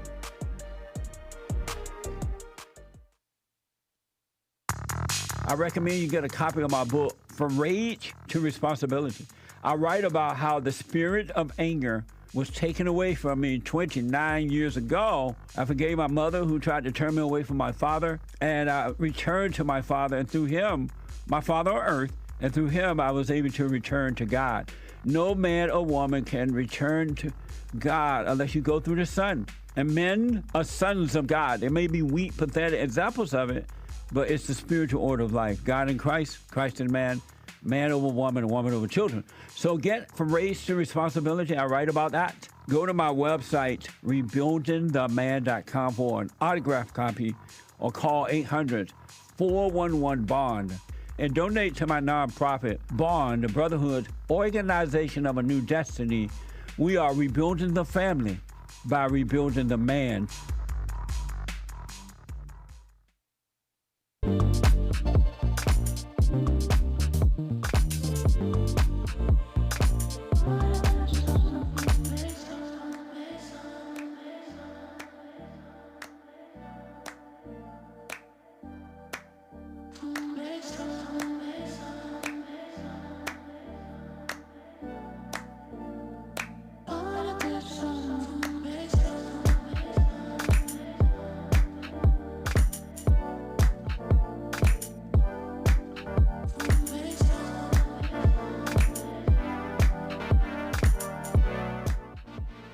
Okay.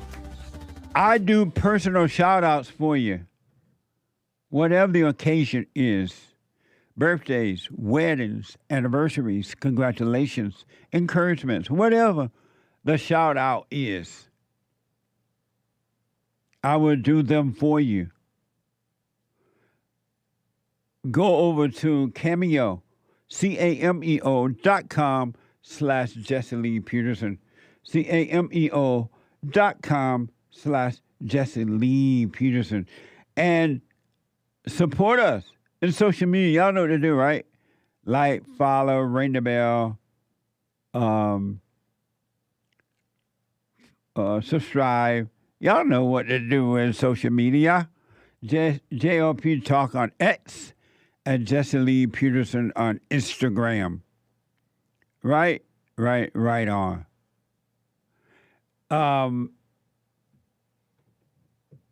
I got to go and find out if this is a first-time call or not. I'll be right back, okay? I can go find out. Huh? I can go find out. Okay, go, because I asked James to tell me, and I heard no more. She called before. Look at the note. Blaqrose called before. Oh, hold on. I got to go down on, scroll down on the screen. Scroll down.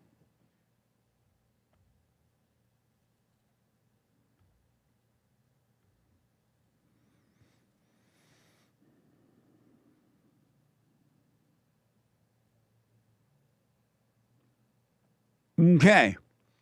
Blaqrose out of Sweet Home, Alabama. Blaqrose, welcome to the show. You're on the air. Thank you for taking my call. You're welcome. Jesse, why are you on here telling people, now this is, I'm confused about it. Okay. What does the past mean? Nothing. But my point is, aren't we judged about our past according to the Most High, according to God? I'm going to just say God for you. No, God. Aren't we judged about our past? No, human beings judge you for the past, but God does not judge you, period. So who's doing the judging if God does not judge you? Human being, the devil, in human beings, because human beings are evil, and so they play God, and they judge you, but God never judge you. Okay, now, okay. You said human beings and Satan judge you. I can understand well, that. the devil is in humans. They have the devil's nature, and so yeah, they walking with Satan. Okay, and so they judge you, but God never judge you. Never have, and never will. But when you die, you will be judged according to your past, what you did. Remember that. No, that's not You true. will be judged. Who told you that? So, well, I read the Bible too. I read the Bible. I have the Apocrypha, and I also have the Book of Enoch. What does the word in the Bible does it say? When you die, you will be judged. Well, that's one thing. A good question, because now the Most High did say in the book. I'm not going to misquote anything, but I think it's in the book of Revelation. He's going to gather us all up to the valley of Jehoshaphat. You will be judged according to your deeds. He's going to take you up to. He's going to take you up to the valley of Jehoshaphat. Wherever the valley is, or wherever this place is located, you will be. Who is Jehoshaphat? You'll be judged. I think that is like a place, a land, or it could even be in hollow earth. I don't know. So I don't know. So you don't know what you're talking about then? I don't know what I'm talking about. I'll be correct when I say the Valley of Jehoshaphat. Maybe right. So why did you say that and you didn't know what you were talking about? Because I read it in the Bible that you will be judged. No, you will not. There's nowhere in the Bible when God said when you die, you're going to be judged. Yes, it does, Jesse. Where? I got to go I'll find it next time I call back. See, you're making it up the same way you made up Jehoshaphat. I'm not making it up. It's in the Bible. You don't even know where Jehoshaphat lived. It's a landmass.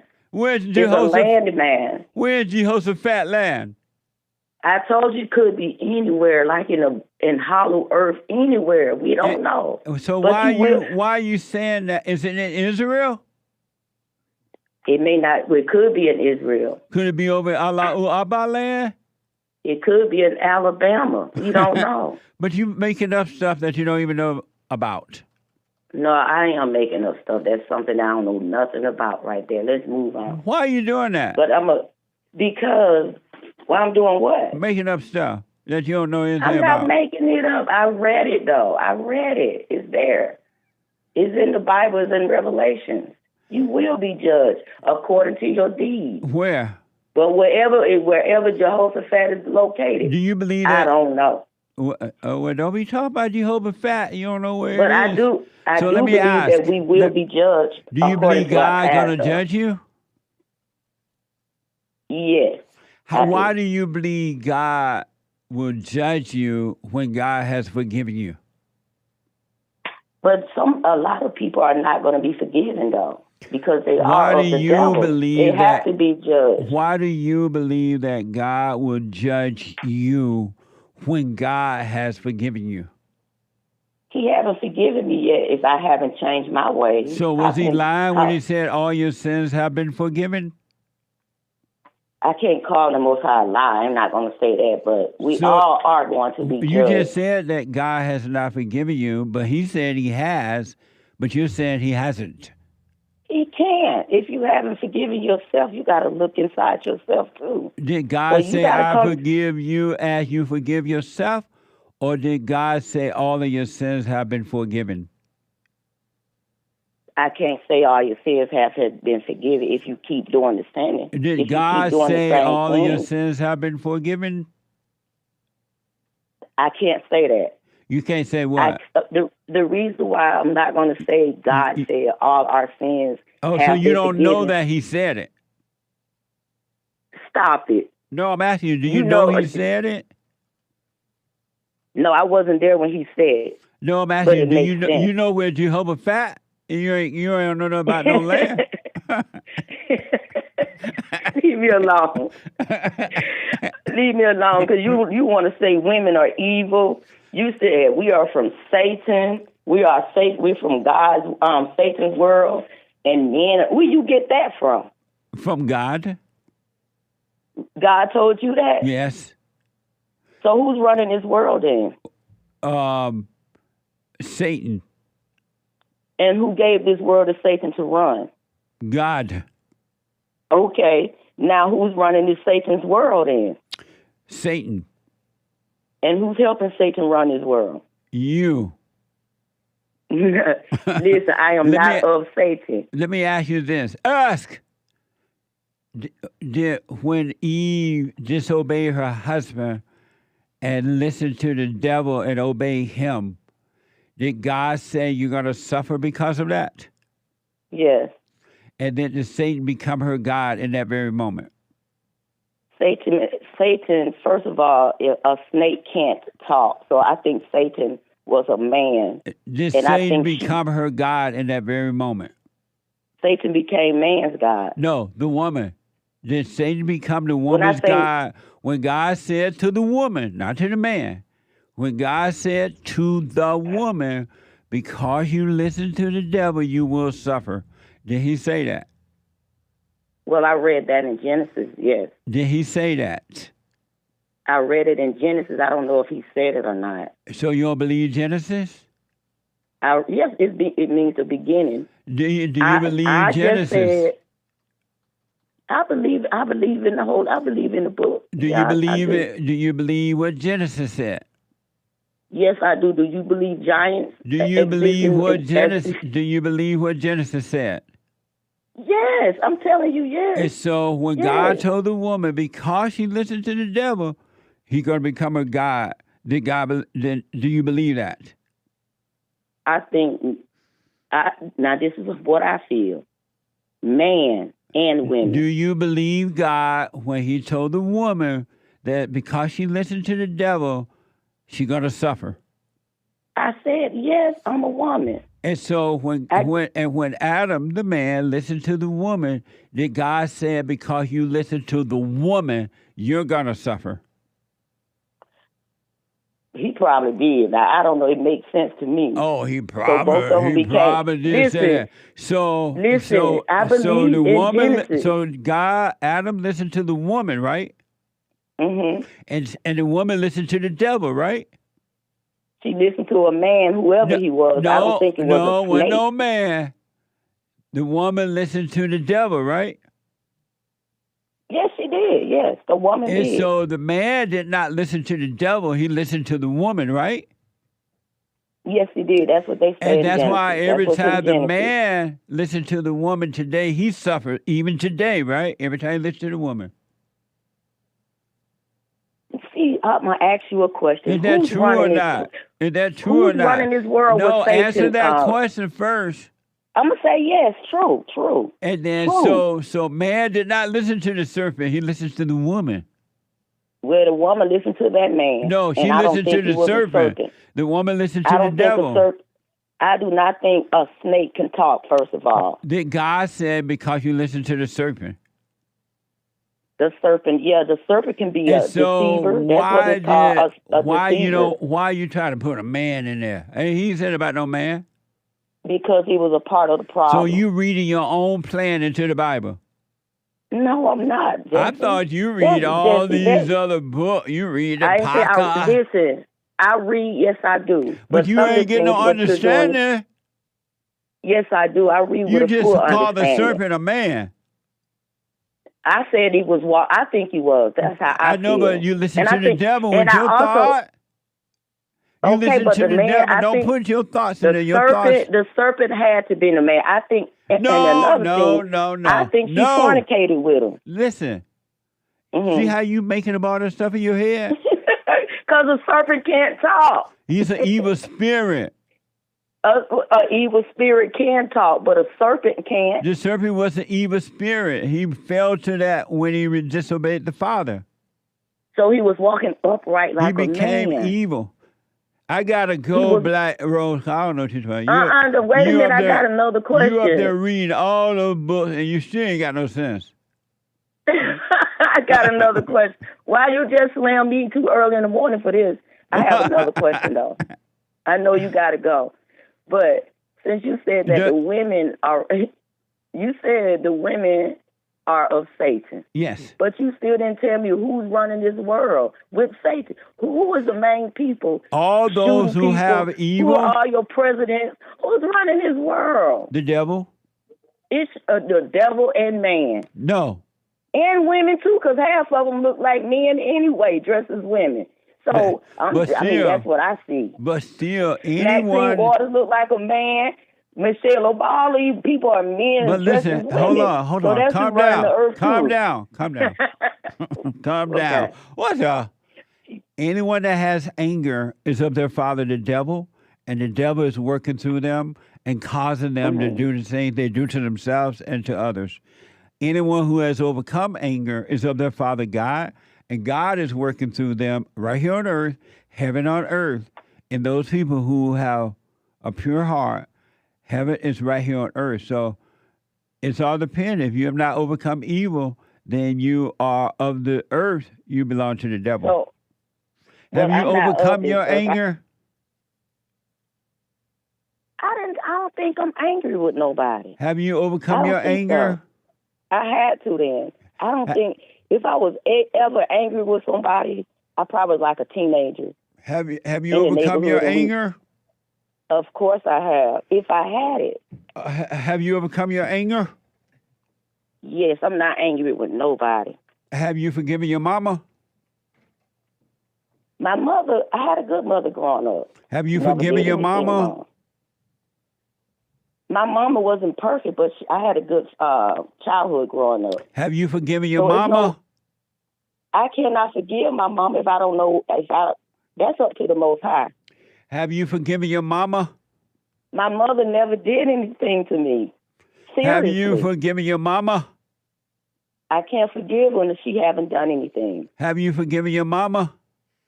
I'm going to say it again. I grew up good. Ain't no such thing. A person growing up good. I did. I had a good mother. No woman is good. Yes, I did. You can't say that. Have you forgiven your mama? I cannot agree with that. I'm telling you. So I had a good Why childhood. don't you answer the question then? Because my mother never did anything wrong to me. So I'm asking you, have you forgiven your mama? I had to forgive my mama if she did anything wrong. Have you forgiven your mama? I have to forgive my mother if she did anything wrong. You know that you're not answering the question, right? Her. I just said if she did anything wrong. You're not answering the question. But it's not up to me to forgive her. What is the question? What is the question? You said, have I forgiven my mother? And I told you the answer. And what did you say? My answer was, and still is, my childhood growing up was good. My mother never... Did I ask you about your childhood? My you said, have I forgiven my mama? It had to because I'm a full-grown woman now. I'm 50. Have you forgiven your mama? I'm going to say it again. My mother was great. And I had a great stepfather. Your mama was perfect? And my biological father was great. I cannot complain. Was your mama perfect? I'm not. No man is perfect. Was your mama perfect? No woman perfect. Was your mama perfect? No. And have you forgiven her? And I wonder if my daughter forgave. I'm going to ask my kids if they forgave me. Have you y'all forgive me? Have you forgiven your mama for those imperfect things she did to you? She didn't do anything wrong to me. Only thing she didn't do, that she did not marry my father, but she married my stepfather, and I had a great childhood. Blaqrose, thank you. I got to run. I'm looking at the clock. Call me again. Did you forgive your mother? I did. Call me again. She did a lot of... Thank you, Blaqrose. Super chat. Super. JV the Great bought a coffee, buymeacoffee.com/JLP Talk. This is just a thought, but I believe the reason it's appeared that the Democrats have had free reign with no Republican kickback is because the Democrat Party has put their loyalists in every prominent agency throughout the government. It may be why they're terrified of Project 2025, because it'll be the Republicans' way of combating them and doing everything they've done, but in a more conservative way. Thank you. As I said in the first hour, if you missed it, folks, you can podcast. The Democrats are up to something.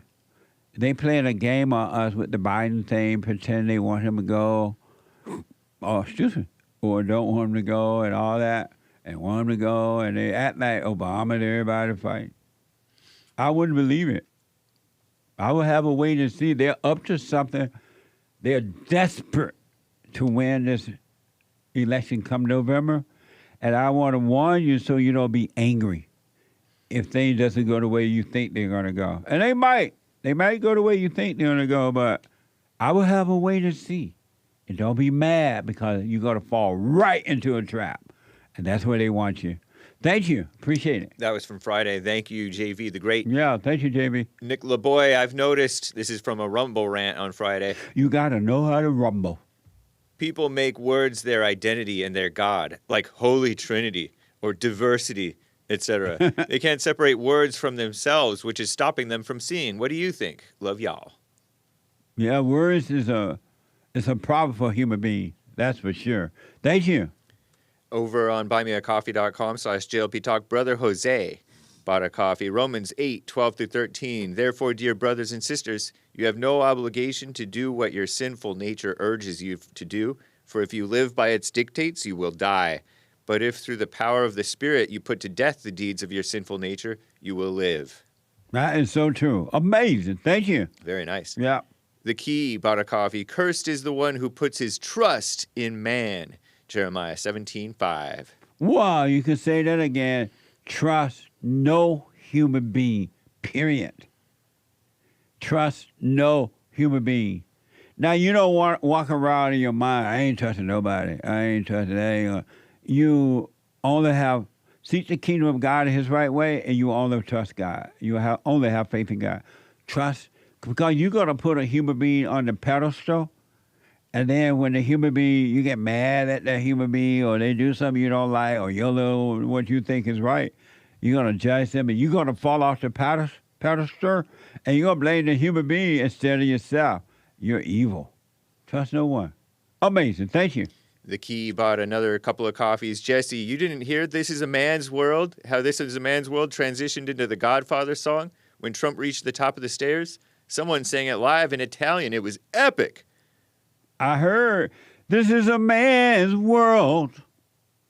Boom, boom, boom, boom, boom, boom. This is a man's world. Boom, boom. But it wouldn't be nothing, nothing without a woman or girl. And then I did hear that Italian music. Okay. I did hear that. It was beautiful. It was absolutely beautiful. Thank you. Did you hear that? No. It was nice. Cool. I thought they just played it, so I didn't know someone was singing it, right? But they did the This Is a Man World, and when the Great White Hope got up the stairs, they played that,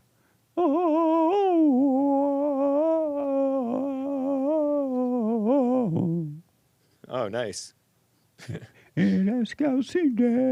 really? They sang that song? Well, not that song, okay. but Italian Way. Okay. Whatever that was. Nice. Nice. Thank you. Trump, America's Godfather, cool emoji, American flag 100. That's right. Thank you. The key also says, hey, the video segment with the person was singing live in Italian, that audio is not copyrighted. It's fair game, winky face emoji. Yeah, I was confused because she was talking about, do the Italian at the end, and I was thinking that it was because Jesse says, Mamma Mia. But it's not. What was that? She's talking about the singing live in Italian. No. Nice. Thank you. Blaqrose, who just hung up with JLP. Hey, Blaqrose. Bought a coffee. Blaqrose a mess. Blaqrose don't want to admit that Satan is a woman god. It was a man. She thought it was a Satan world. No, I'm playing. She says, Jesse, when are you coming to Sweet Home, Alabama? JLP for VP. Soon, Blaqrose, and I hope I get a chance to meet you. I'm going to make sure I let you know I'm coming to town, all right? I am coming. I'll let you know. I would love to meet you. Thank you, and thanks for your support. Shout out to Friday's top contributors on D-Live, Greenwall, Fatty Whack, Games for Rec, Kid Combo 1.0, Wolf 336, Misty, and the rest of the supporters. Thank you guys, as always. And that's that for Friday and the weekends Super Chats, except for Saturday, Sunday. We'll get to those later. Thank you all. Quick break. 1 more hour to go. Thank you for your support. Hake is coming in with the hate news, not the fake news, and I'll be back in a moment. We have a counseling service, and I have to admit, thanks to God, it is the best counseling service on this side of heaven. I counsel with men and women, families, individuals around the world. Most people are unhappy, they're miserable, they have rough lives, they're depressed, suicidal, young and old, of all races. I understand, I know why, and I do understand it. Because exactly what's happening in me is happening with everybody outside of me, inside of them. And I've noticed that with those who really, really, really want to understand, they overcome it just like that, out of one counseling session. If you need counseling, you can go to rebuildingaman.com or call 800-411-2663. 800-411-BOND. Best counseling service on this side of heaven.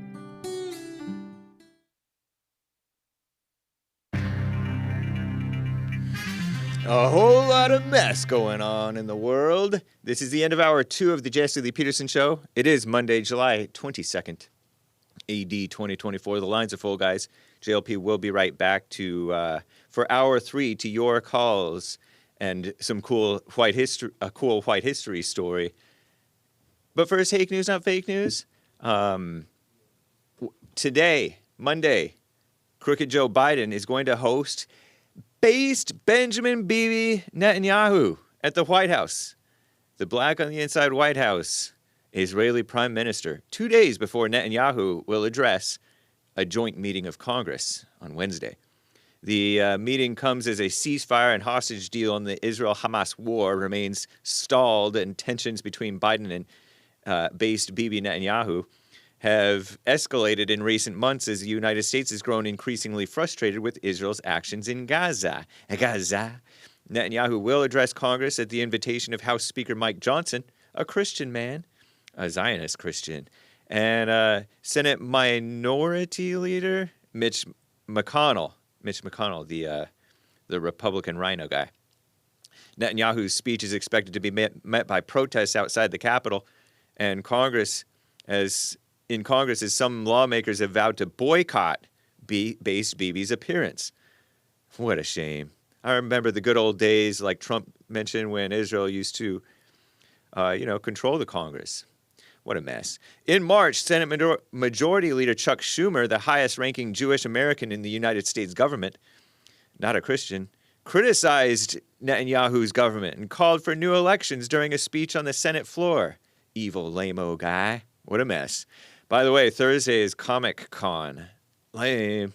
That's an annual celebration of movies, TV, and pop culture stuff in San Diego. Last year, it was scaled back, that Comic-Con, due to forces that, like striking Hollywood actors, the Hollywood strikes and writers. Anyone visiting the city of San Diego this week can expect to encounter squads of silly people dressed up in Star Wars gear and stuff like that. Joker and Thor. What a mess, huh? And what else is going on? I feel like there was something else. Let's see here. Okay, here's a quote from that woman who's going to be speaking in Congress today. The U.S. Secret Service has a no-fail mission, and I will take every necessary step to ensure the safety and security of our protectees. So said Secret Service Director Kim Cheadle, who was appointed as a woman head of the Secret Service by crooked Joe Biden, lame-o Joe Biden, who has faced sharp criticism, Kimberly Cheadle, in the weeks since the shooting of our greatest president, Donald J. Trump's Pennsylvania rally. Kim Cheadle is set to testify today, if it hasn't started already, at the House Oversight Committee. Don't expect much from that, right? About the agency's flawed security plan at the event. This comes as the Department of so-called Homeland Security announced they will also pursue an independent review of the Trump assassination attempts. What a mess, huh? Speaking of mess, Crooked Joe announced he will no longer seek re-election. You may have heard about that, ending his campaign less than 4 months before Election Day. In a letter posted yesterday on social media, Biden, who's, by the way, he's recovering from the China virus, reportedly, he said his decision was in the best interest of my party and the country. He endorsed Kamala Harris, the so-called vice president, as the Democrat presidential nominee, calling on fellow Democrats to come together and beat Trump. That's not for the good of the country. The announcement marks the first time a U.S. president has ended his re-election bid this late in the game. Last incumbent to make a similar move, Lyndon B. Johnson, in 1968. It's ever since his disastrous debate performance 3 weeks ago. Biden's made statements refusing to step down. But the pressure from dozens of Democrats in Congress and Democrat mega donors has, and new polling, by the way, voters don't have any confidence in him, was too much for the 81-year-old crooked Joe Biden. He's going to serve out the rest of his term, though, somehow. I don't get how that's going to work. Many Democrats, Clinton, Obama, nervous Nancy Pelosi, they're praising Biden's move to step out and end his campaign. I'm James Hake. Now back to JLP, Hour 3. History Month. I'm gonna celebrate with my friends. It's what History Month. So be sure to tell everyone. There will always be different months to celebrate. This month's gonna be White History.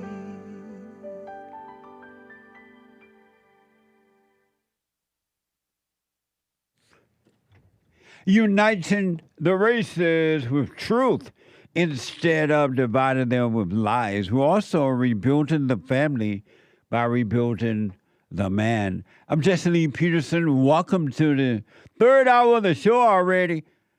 You can get involved by calling 888-7753-773, 888-77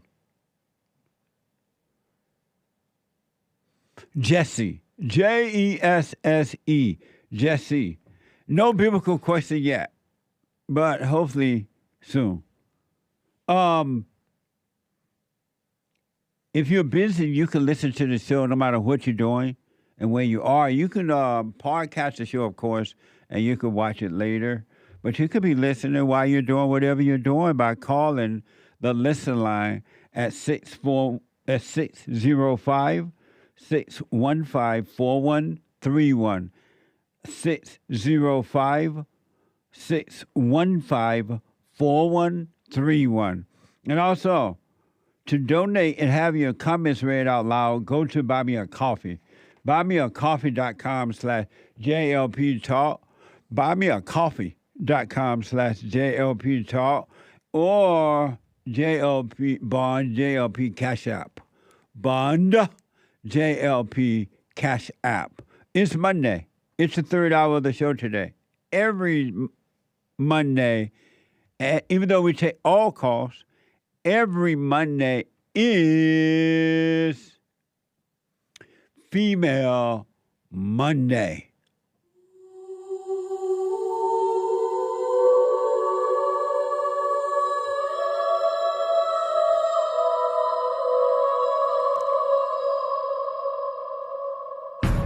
I like to make men uncomfortable. All my life I had to fight. Let women take over. Some of us believe that women are getting paid less than men. I proudly say I'm a feminist. Thank you. All my life Deep in their soul, they want to be home with those babies. We've been lied to for so long. That's right. 888-7753-773. Happy White History Month, folks. July is White History Month. And we have been celebrating, this is our 7th year of celebrating white history. And it's funny, just funny in that it's okay to have every history but white history, right, in my own country. And it's interesting to see some people's reactions to knowing that white history does exist. They just don't know what to think about it. They can't believe that. And then it's just crazy. But I just want to give you, before I go back to the calls and your super chats, I want to give you a quick little white history moment. This is amazing. I want to tell you about Sam Houston, white history. Sam Houston, Houston. This is from TKR officials. TKR officials. Sam Houston was an American general, governor of Tennessee, president of the Republic of Texas, and he helped make Texas its own country. A white man helped make Texas its own country, independent from Mexico. Mommy, Mexico. Independent from Mexico. U.S. Senator for Texas and governor of Texas. And talk about white babies. He had 5 brothers and 3 sisters. I want to give you a little bit about Sam Houston. This is from Stoic History. Stoic historian.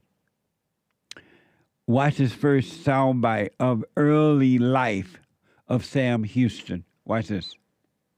Samuel Houston was born in Rockbridge County, Virginia, on March 2nd of 1793. His father's name was also Samuel Houston, making Sam a junior. His mother was Elizabeth Paxton. Together, this couple would have 9 children. In his early life, Sam Houston could be described as something of an outcast. As a teenager, he would explore the edges of the frontiers, alone, perhaps encountering the local Cherokee tribes that lived just on the peripheries of America. Sam did not even believe in his family's Presbyterian Christianity, and like all good outcasts, Sam rejected most of his schooling in an effort to self-educate himself. He read books from his father's library. When Sam was only 16, he ran away from home in 1809 and went to Hiawatha Island. On this island, a Cherokee tribe of Native Americans accepted the 16-year-old boy as one of their own. And eventually, Sam would learn the Cherokee language with his own Cherokee name, Raven. Sam would live the life of a Cherokee Indian for 3 years, until 1812, when he returned to Maryville, Tennessee, as a much more rugged and experienced 19-year-old man. Then, Sam must have had a change of heart about education and religion, as he attended the Western Theological Seminary. Amazing. All that at 19. Think about it. And you got 18, 19, 20, 40, 30, 60, 50, and maybe even 70-year-old men still living with mama today. Mama's boy, haven't you left home? And Sam out there doing it at 16. Think about that. You literally have 18, 19-year-old grown men who finished high school, some did, and they are living with mama. They ain't no Sam Houston. Think about that. They're living with mama. Grown men living with mama. Oh, I can't pay the rent. I can't afford the rent. Get 2 jobs. Be a Sam Houston. Get 3 jobs. They living with mama. They living with... Think about that. A grown man, 18, and living with mama. And just comfortable. That's the early life of Sam. I want you to hear about the War of 1812. Watch this. He had found another opportunity in the War of 1812. This war pitted the new United States of America against its old colonial owner, the British. Lieutenant Colonel Thomas Benton quickly promoted the 20-year-old Sam Houston to 3rd lieutenant. By 1814, this regiment was assigned under the command of General Andrew Jackson. Lieutenant Houston would find himself in a favorable spot, as his Cherokee brethren would help Andrew Jackson in this war. The multilingual Houston probably spent ample time in this war conversing with Cherokee Indians. In 1814, 159 Americans would be wounded, with Sam Houston being among them. He was wounded badly, and many doctors saw little hope for the 20-year-old lieutenant. Miraculously, though, he survived. Why history? Isn't that amazing? Where are those people now? What they doing over there when we need them over here? Look how young this man is getting all this done. When we were growing up, that's the way it was. 18, you're out of here. Where am I going? I don't know, and I don't care. You're out of here. Sam Houston. Here is Sam in Tennessee. Watch this. In Nashville, Sam blazed through law school, finishing it in under a year, and opened his own law practice in 1819. The charismatic and loved Houston was then appointed to the District Attorney of Nashville and Major General of the Tennessee Militia. As governor, Houston would support the infrastructure of Tennessee by connecting the many rivers of Tennessee with the construction of canals. Amazing. All in his 20s. No, but there are 18, 19, 20-year-old males living at home with mama in the basement.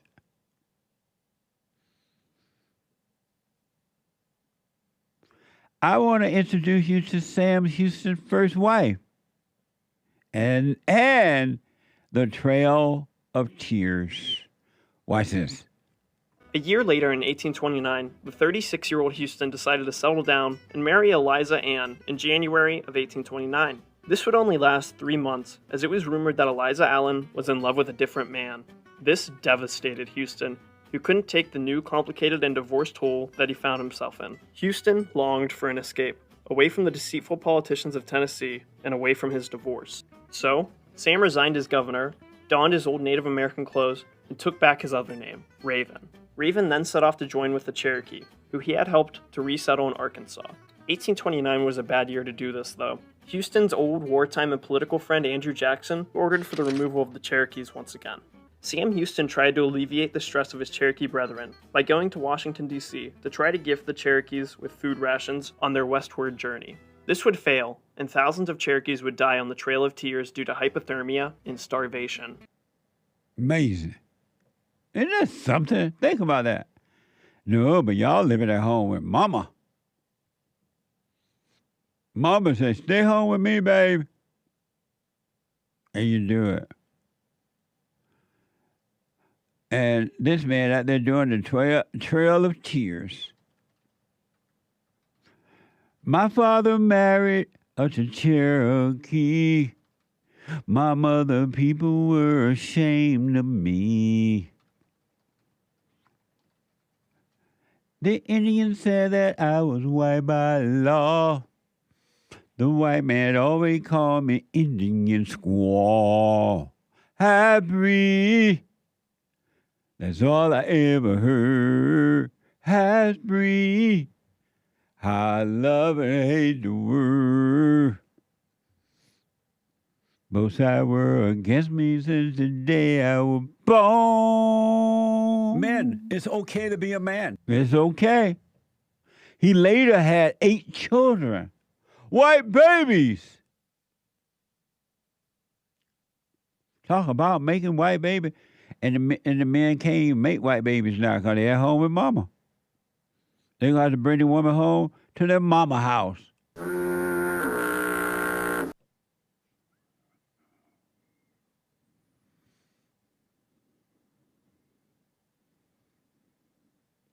And remember, you've been told that the trails of tears were evil? According to this, it was white people trying to help.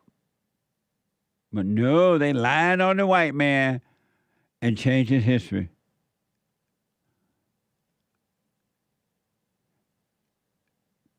But you think that is good white history? Sam, you some L.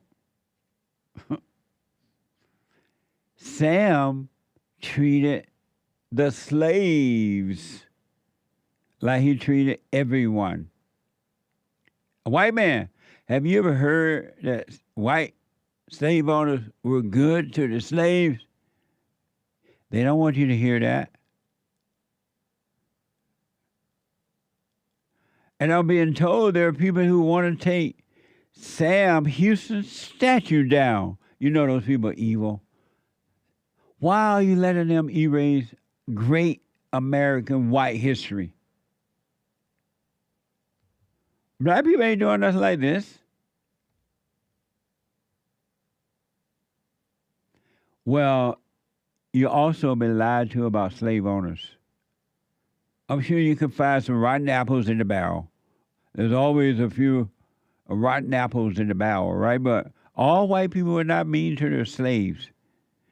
And if you doubt me, listen to Sam Houston State University. This is from Sam Houston State University. Here is Hake. This is Hake with the Hake Report. You know, Hate Report, not the fake report. The Hate News. Indeed. Sam Houston, according to Sam Houston State University, he was born on and inherited a slave plantation and mansion, and he owned many slaves throughout his life. Nice. He had a pragmatic, which means practical, attitude towards slavery, believing that both sides of the slavery debate were too extreme on the issue. Nice. So the following is from a 2020 article in AP titled Sam Houston Despised Slavery, even though he was born into it and owned many slaves. According to this report, Sam treated his slaves as if they were blood members of his family, and they were allowed to take outside jobs, earn money, and save money.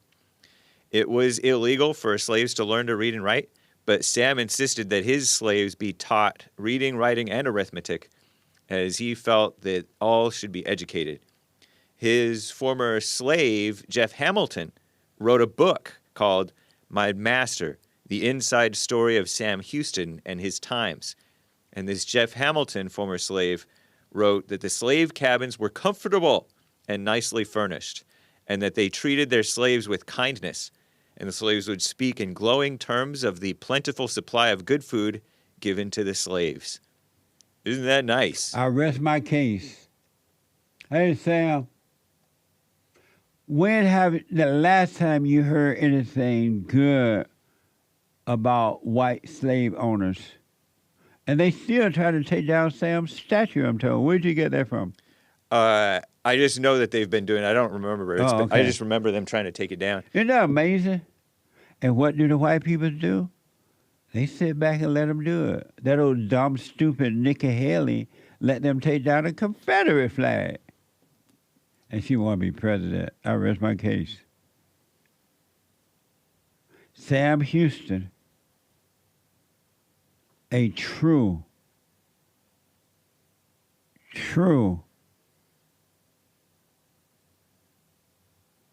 American. My applause to Sam Houston. July will always be White History Month. July will always be White History Month. Happy White History Month. Very nice. Sam Houston, you are amazing. Really. And it's unfortunate that the whites are sitting back in fear and allow even the idea or suggestion of your statue being taken down. You are a man to remember and not to forget. And we won't let you forget here on this network. July will always be White History Month. Right. Amazing story, man.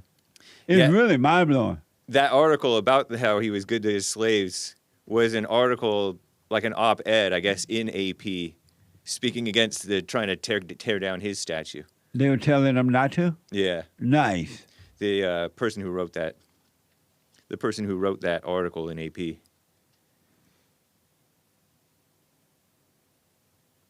And that's kind of rare. I didn't know Associated Press. That was George H. Russell who gave that report. I'm stunned that was in the AP. Me too. Back in July of 2020, during the George Floyd Black Lives Matter riots. Well, man. They were trying to tear down all of our great statues. Yeah. And Trump was trying to build more statues. And put up Afro combs. Yeah. Terrible. Amazing story. Amazing. 888, thank you. Yeah. That was mind-blowing. 888-7753-773. Let me go to Jason out of Buffalo, New York. Jason, welcome to the show. You're on the air. Hey, so my question, I got like two questions. My first question is how do you tell people to do what you want, but you got free will? How is that supposed to work out? I'm sorry? You say do what you want, right? But then you say people have free will to do what you want. Isn't that free will, the ability to do what you want? I don't understand the question. All right, okay. So you say what free? You say free will. What do you feel about free will? What do I feel? I don't feel anything about it. So what do you say about free will? You said there's no free will, right? Yeah, we don't have a free will. But then how do you tell people to do what you want if you don't have a free will? What do you mean? I don't understand that. That's you don't be telling people you don't care. You give them something to do, then you say you don't care what they do, just do what you want. So you're saying that when I say to people, do what you want, I recommend you take control of your life, but do what you want. You mean like that? Yeah, but how you gonna take control of your life? That's not a normal question, man. No, what you mean? No, hold on, let me finish. But how you do what you want if you don't have free will? That's the question. I don't know. I don't understand that question. That question doesn't make sense. So I gave you the only example I can think of right now is when I tell people, you know what? You are your own world. Work on your world. You're responsible for you. But do what you want. It's up to you. Do what you want. You mean that, right? Yeah, doesn't that mean they have the free will to do what they want to do? That means that they can do what they want to do. They can stay in their hell or they can be free. So that means they have free will to do what they want to do. That doesn't make sense, buddy. No. See, it's all right. And my next question. That wasn't a smart question. No, it was a smart question. You prove that you just don't want to see. You don't know what you're talking about. That's No. That wasn't a smart question. No. See, you prove. See, when you tell people to do what some questions are dumb.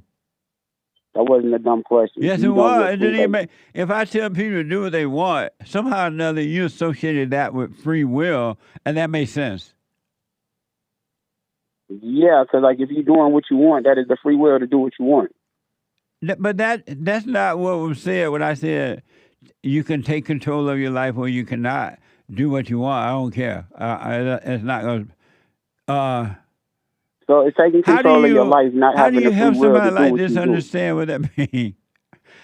How's he putting both of those together?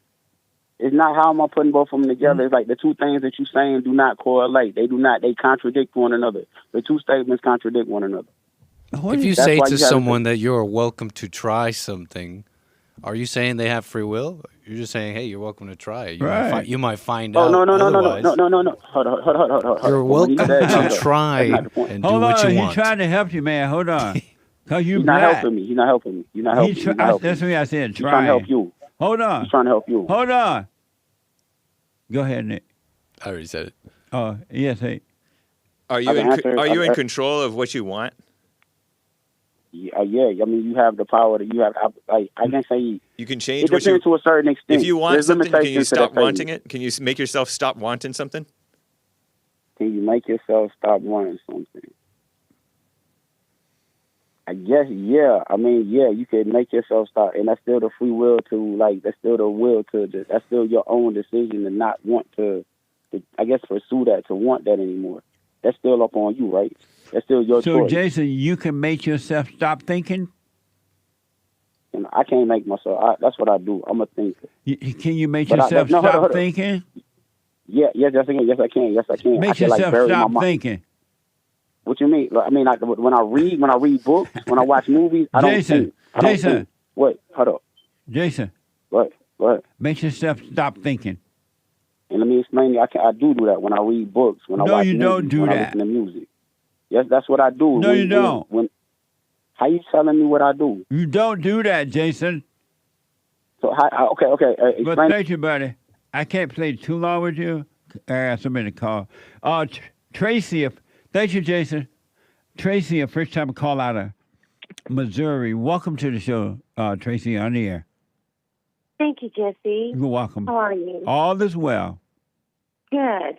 I was calling. My son, who is one of my sons, is 33, and he listens to you a lot. And so I've been listening to you a lot. So I do have some questions that I need some clarity to. Okay. And it's basically when you talk about mothers and mothers that are evil or do evil things. Yes. I'm trying to figure out, when I did listen to you, reflecting back on my life and decisions I've made, and I just get, sometimes I get in prayer about it, and I've often gone back and forth because I was married over 25 years and with my ex for 30. And I was the type of person that went to church when I was in the 7th grade. I caught the bus. I got saved, and I would go home, and I got married when I was 24. I was a working woman that always worked in corporations as the boss's assistant. But when I got married and got pregnant, I quit all of that. And my greatest enjoyment in life was raising my children. It was a joy. And now I'm 63. They're all grown. But I tried to be the best mom I could be. I know I probably made mistakes, but I just need, when I got a divorce, it was because my ex, he did do a lot of cheating, and I knew it, but I tried to be submissive and pray through it. And I just get confused sometimes to know, did I do that? Did I do the right thing when I did divorce him? Or should I have stayed married? Because at 63, raising children and keeping a home clean and making dinners and being around my children, and when their cousins would come and visit, that was the greatest time of my life.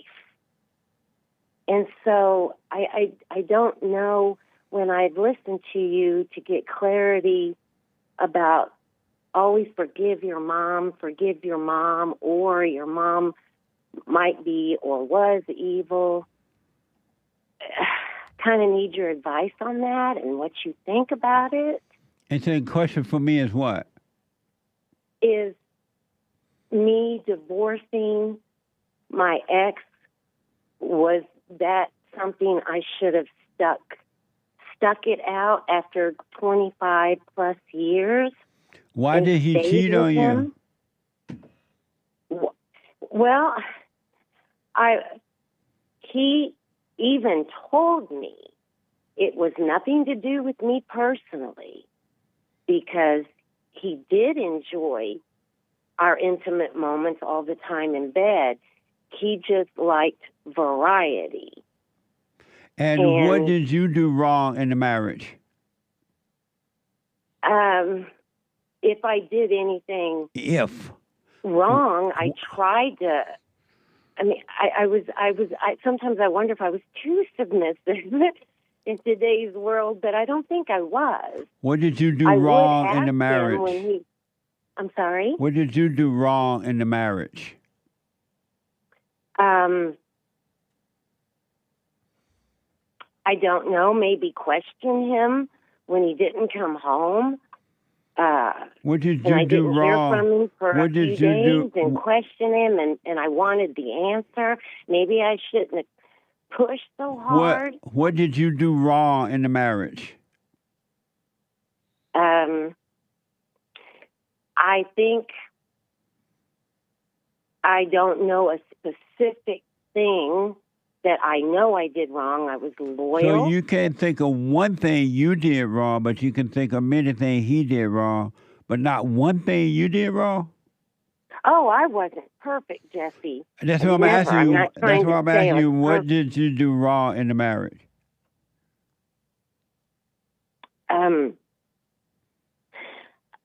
Maybe I wasn't, if anything, when I was trying to forgive. What did you do wrong? What did you do wrong in the marriage? You still telling me about him. What did you do wrong in the marriage? Maybe I held Tracey, a little bitterness. Tracy, Maybe yes. Hold on. Think of something you did wrong. Don't hang up. I'm going to take a quick break, all right? Treasure Chest is now open on D Live. Back in a moment. One line open, 888-77-JESSE.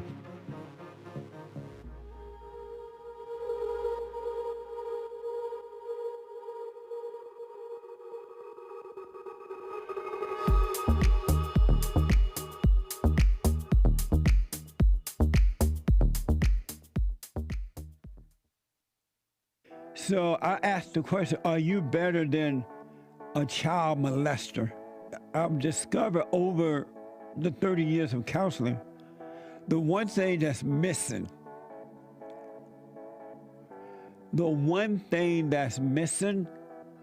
and I think because it's not taught in the homes or talked about, we don't have examples of it, right, is love. Our theme this year is to bring back Christianity, to love God with all our heart, soul, and might, our neighbor as ourselves, and to endure. And when you're in a fallen state, people will judge the molester but think they're better than the molester. And I ask, well, why do you think you're better? When I realized it doesn't matter what you think about yourself or how much you have or don't have or how you accomplish things in life or don't. If you have no love, you have nothing.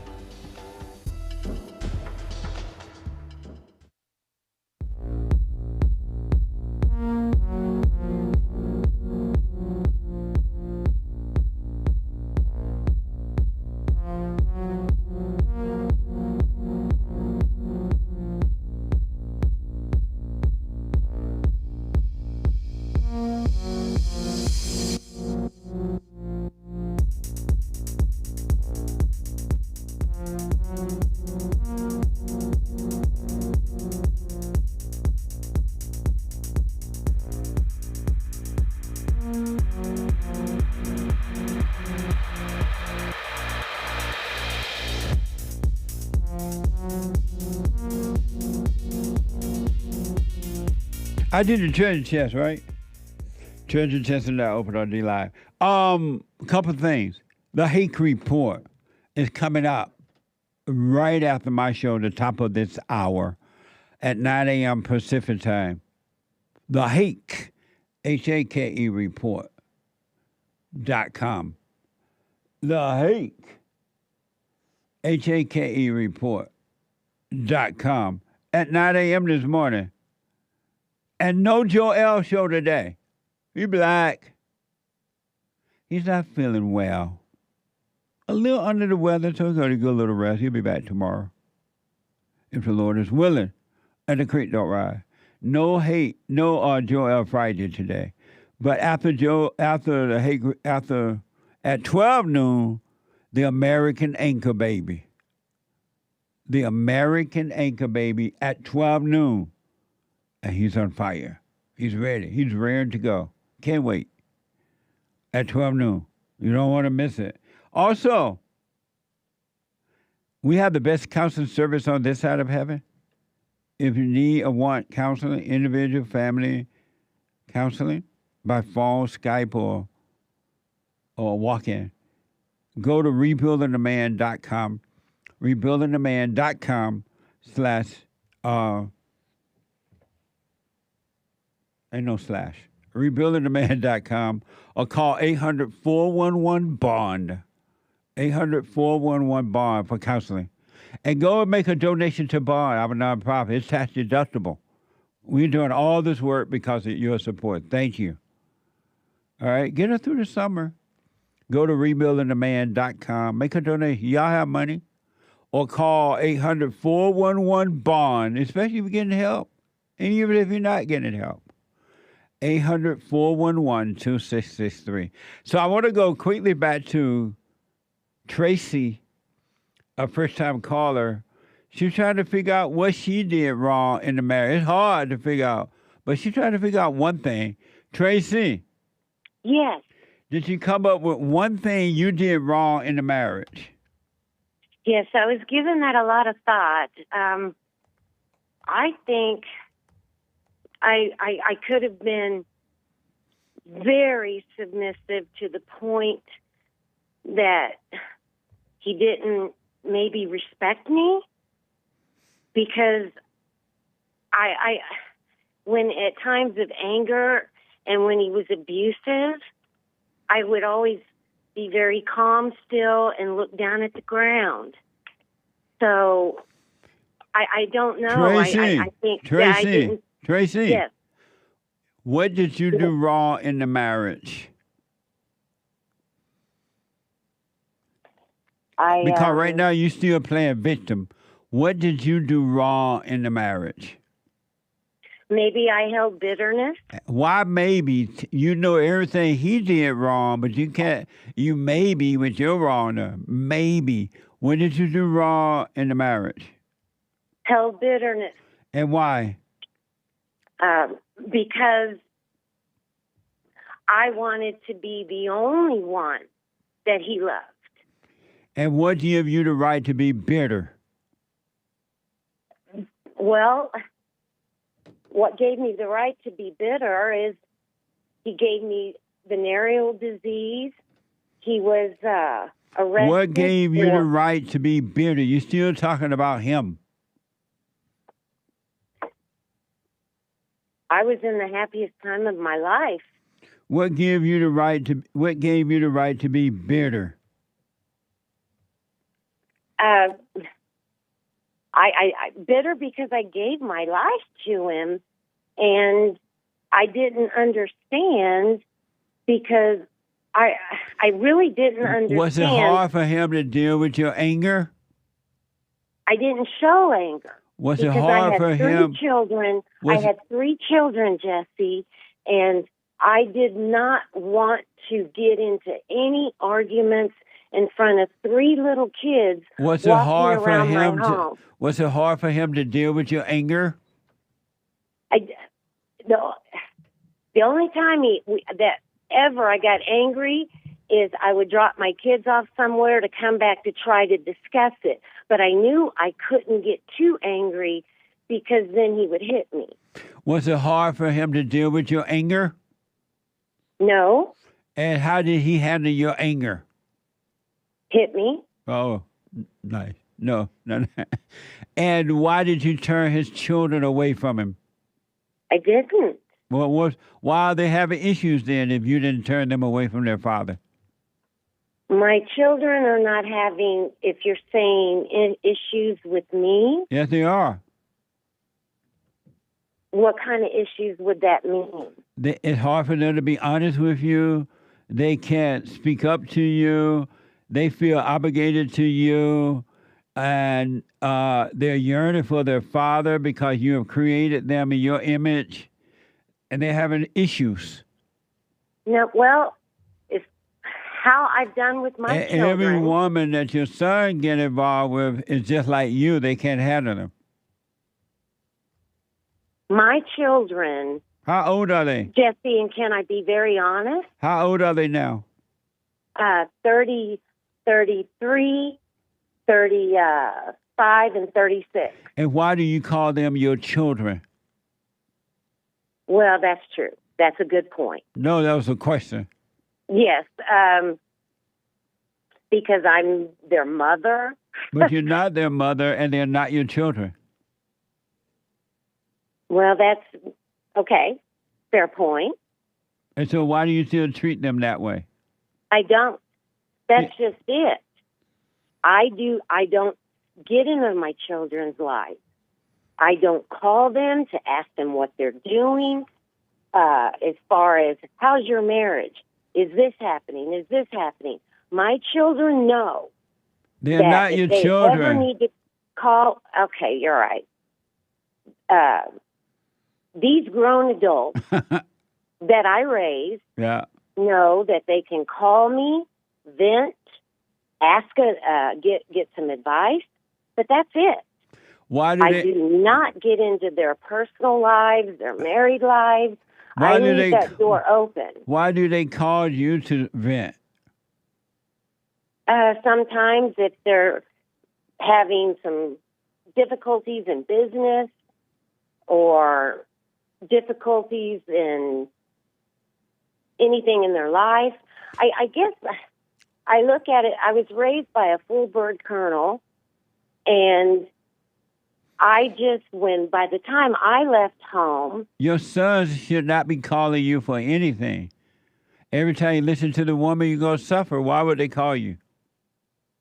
Well, mainly, it's to come over and could I babysit. Every now and then, what I was trying to say, they will sometimes say, oh, I had a hard day at work, Mom. And I say, oh, what happened? They'll tell me, and then it's short, and it's over. Let me do this, Tracey, because of time. What's your question for me? My question basically is, I sometimes wonder if on the divorce, after a little over 25 years, when I divorced, I didn't ever want to get married to get divorced. I just didn't know how much abuse is too much abuse. And so what's your question for me? I didn't know, for it to be an example to my children in many ways, when a man is openly 1 inch from your face, angry, hits, does some physical abuse, or he's out, and that I know he made no bones about it. He would go out. What's your question for me? Is how much abuse is too much abuse, and if that was the right thing about being divorced. Should I have stuck in there longer, Jesse, and stayed married and tried to keep praying through it to see if things would change and get better? I don't quite understand your question, Tracey. Okay, how many times should I let my husband cheat on me and forgive? It wasn't your business. It wasn't your business that he was cheating or not cheating. It was your business to keep your eyes on yourself and overcome your hell. Jesse, on this one, I look back. I'm 63. Those times of my life, raising my children, keeping my home clean, cooking dinner. You said all that. Did you forgive your? Did you forgive your mama? I wasn't living in hell. Tracey, did you forgive your mother? Yes, I did. You told her? Yes, I did. You told your mother you're sorry for resenting her? Yes, I did. And what she say? She said to me, "Thank you, because I know I've done things wrong in life." And have your and children? I've done that with my children. Have your Jesse. children forgiven you for what you've done to them? Yes, I came to my children. And this is before, long time ago, after the divorce. And have you forgiven your husband? I asked them for forgiveness. And have you forgiven your husband?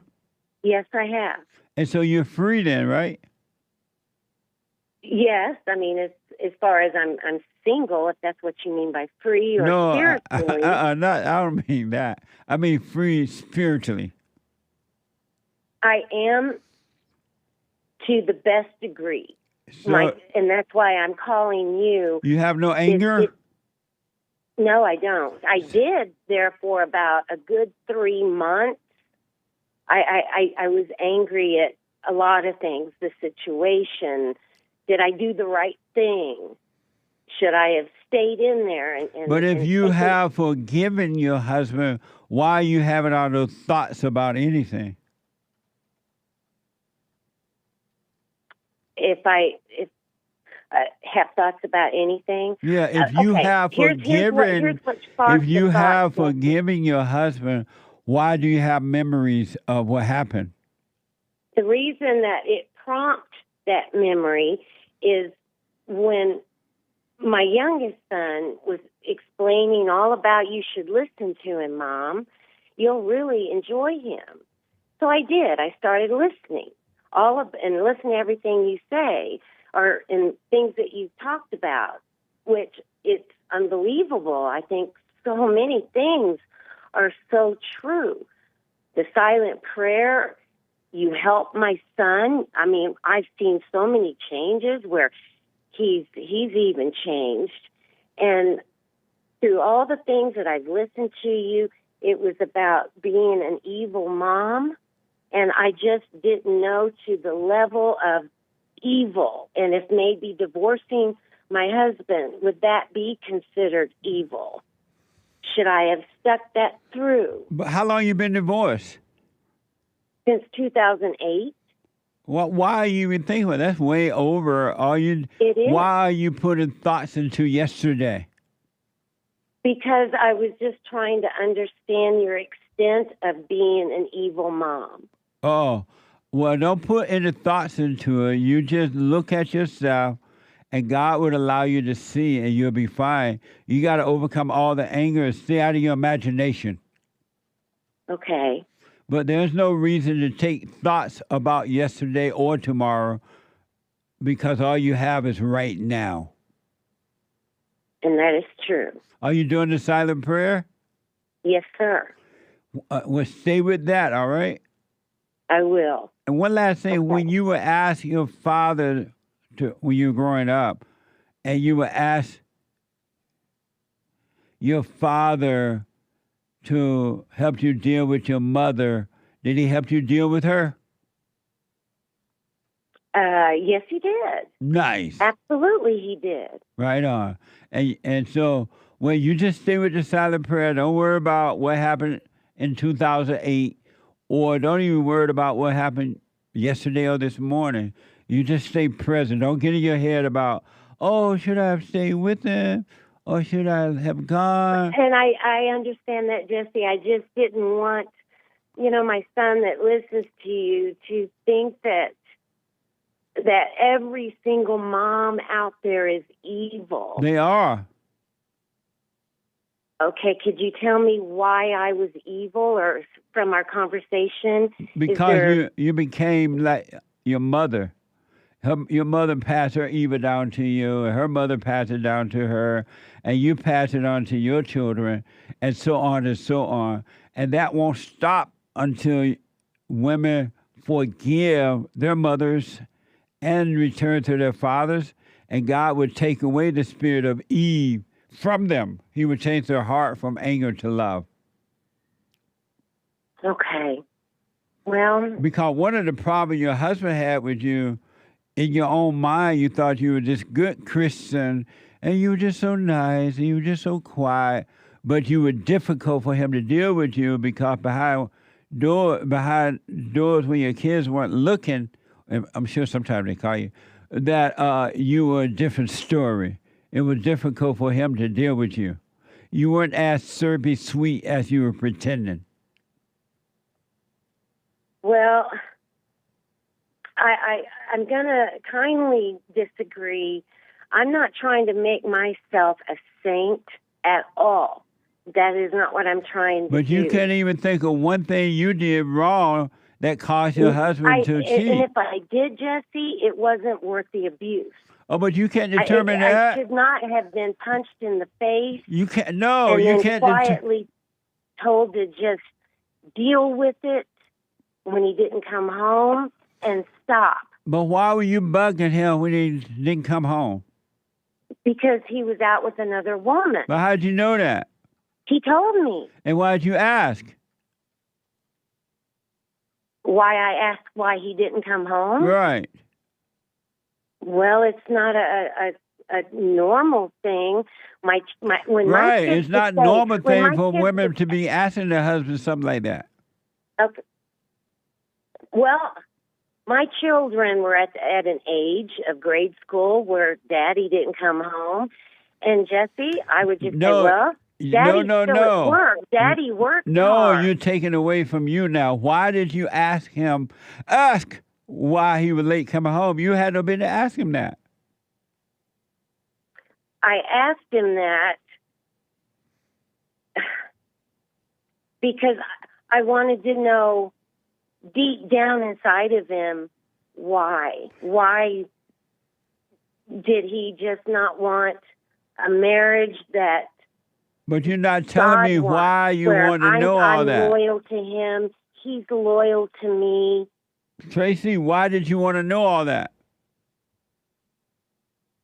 I don't know, Jesse, other than it's hard. It makes a person heartbroken when you are loyal and you make vows and you're loving your husband. You didn't love your husband. I loved him. No, you I didn't. loved my children. Tracy, I loved my Tracy, home. hey!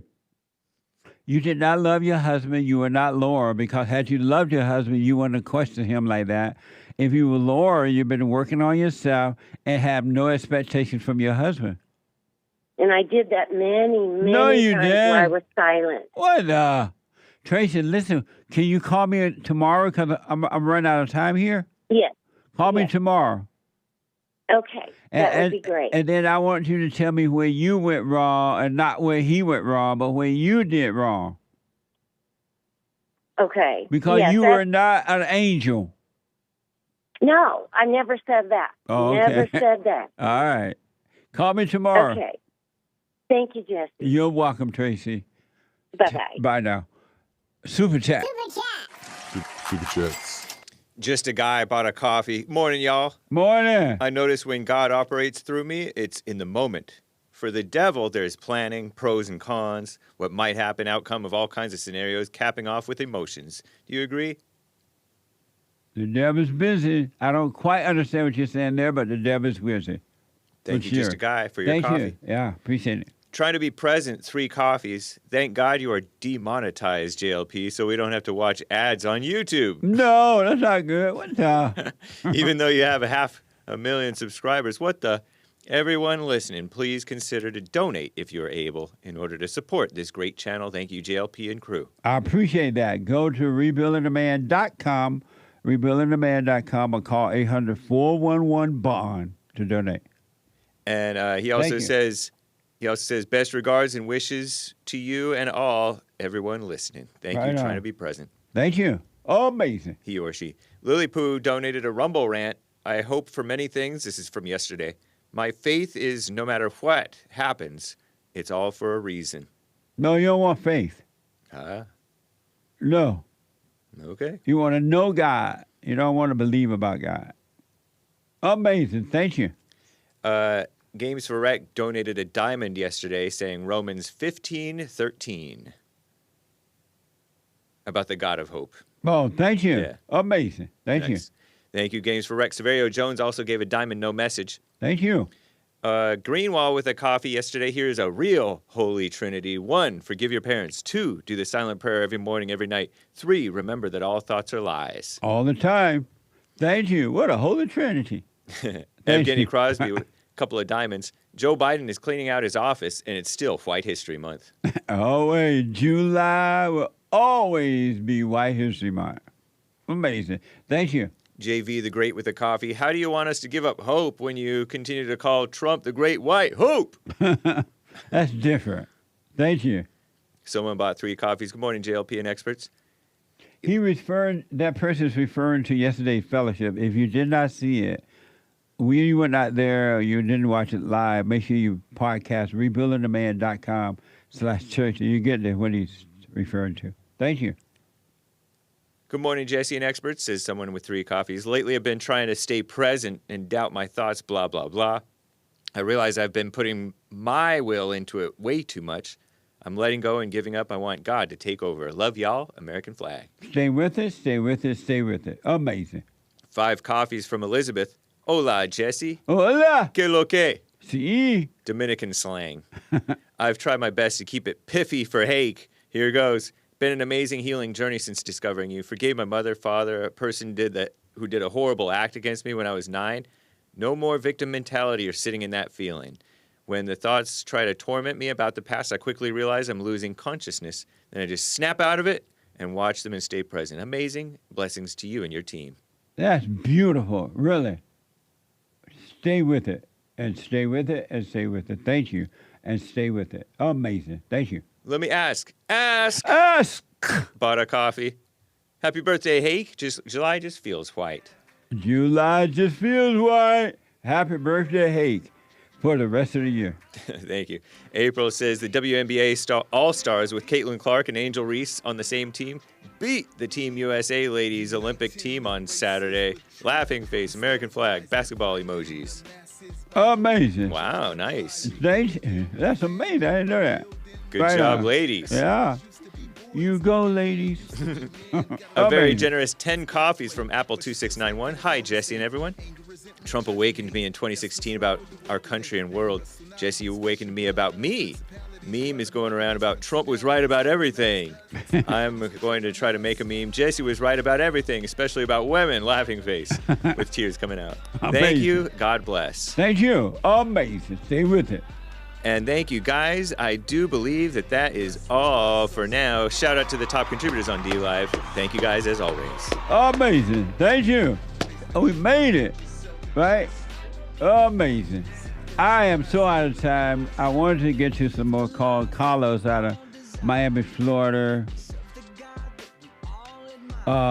Deborah. Hey, Deborah, first-time call out of Delaware. Ray, a first-time call out of California. Doug, a first-time call out of Virginia. I am so out of time. I don't know what happened in 3 hours. But if the Lord is willing and the creek don't rise, I'll be back tomorrow. Country Western Tuesday. Get on that straight and narrow. Forgive your mothers. Forgive your fathers. You got to forgive both parents. Not just the father, but the mother too. All right? And do the silent prayer and watch. Stay present. It'll work out by itself. Amazing. Thank you for your support, the super chats and everything. And donate. Go to rebuildingtheman.com. Make a donation. Or call 800-411-BOND. Make a generous donation. All right? I'm out of time, but the Hake Report is coming now. TheHakeReport.com from 9 to 11. And after the Hake Report, the American Anchor Baby. The American Anchor Baby at 12 noon.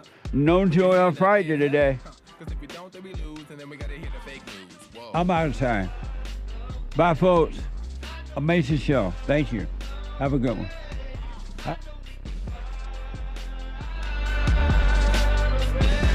You must know that so you get something went wrong, but face the truth about yourself and just seek first God's kingdom, cause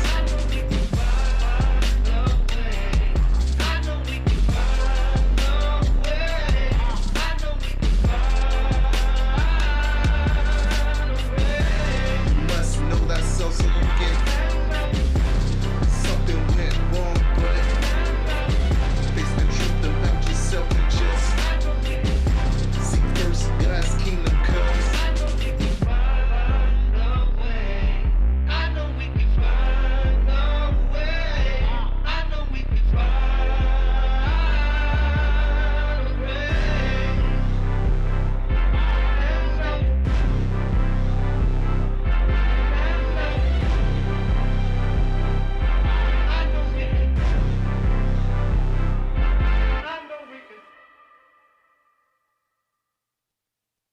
Now, I totally disagree with the way things are going, but you can't be angry because that's what the enemy wants. He wants to control you. They do things to make you mad so they can control you. It's like being married, and the wife would do things to make you mad, or she'll do things to make you feel good. And men do that to women too when they want something from the woman, especially sex. They'll make her feel good, or they'll make her angry. And the woman's gonna have to say, you don't want to be angry. You want to speak up. You want to disagree with what's going on. It's wrong, but do not be angry. Then you won't have fear. You won't have doubt. You won't have worries. You'll be able to see, but you got to stay away from anger. That's why you must forgive your mothers and your fathers so that you can overcome the spirit of anger. It's a spirit and it's wicked. Nothing good in anger because it has no love, folks. You need love to defeat evil. And love is not a weakness. It's a strength. It's from God. It's His nature. You can't run from evil within yourself or outside of self. You got to deal with it. And you need good in order to deal with evil. And God is good. You need to return to the Father. And you'll see within you, He will fight the battle for you. And He will fight it without, because He will show you how to deal with it. And you will have no fear. Love God with all your heart, all your soul, all your might, along with nothing else. Nothing else means yourself, your children, your wife, your things, your ego, your reputation, and all that. You can't care about any of that. The children of anger will use it to control you. But if you love God, He will renew your mind, and none of those things will be before Him. And so when they go after you, oh well, you may take my body, you may take my things, but you're not going to take my soul. And that's a true reality.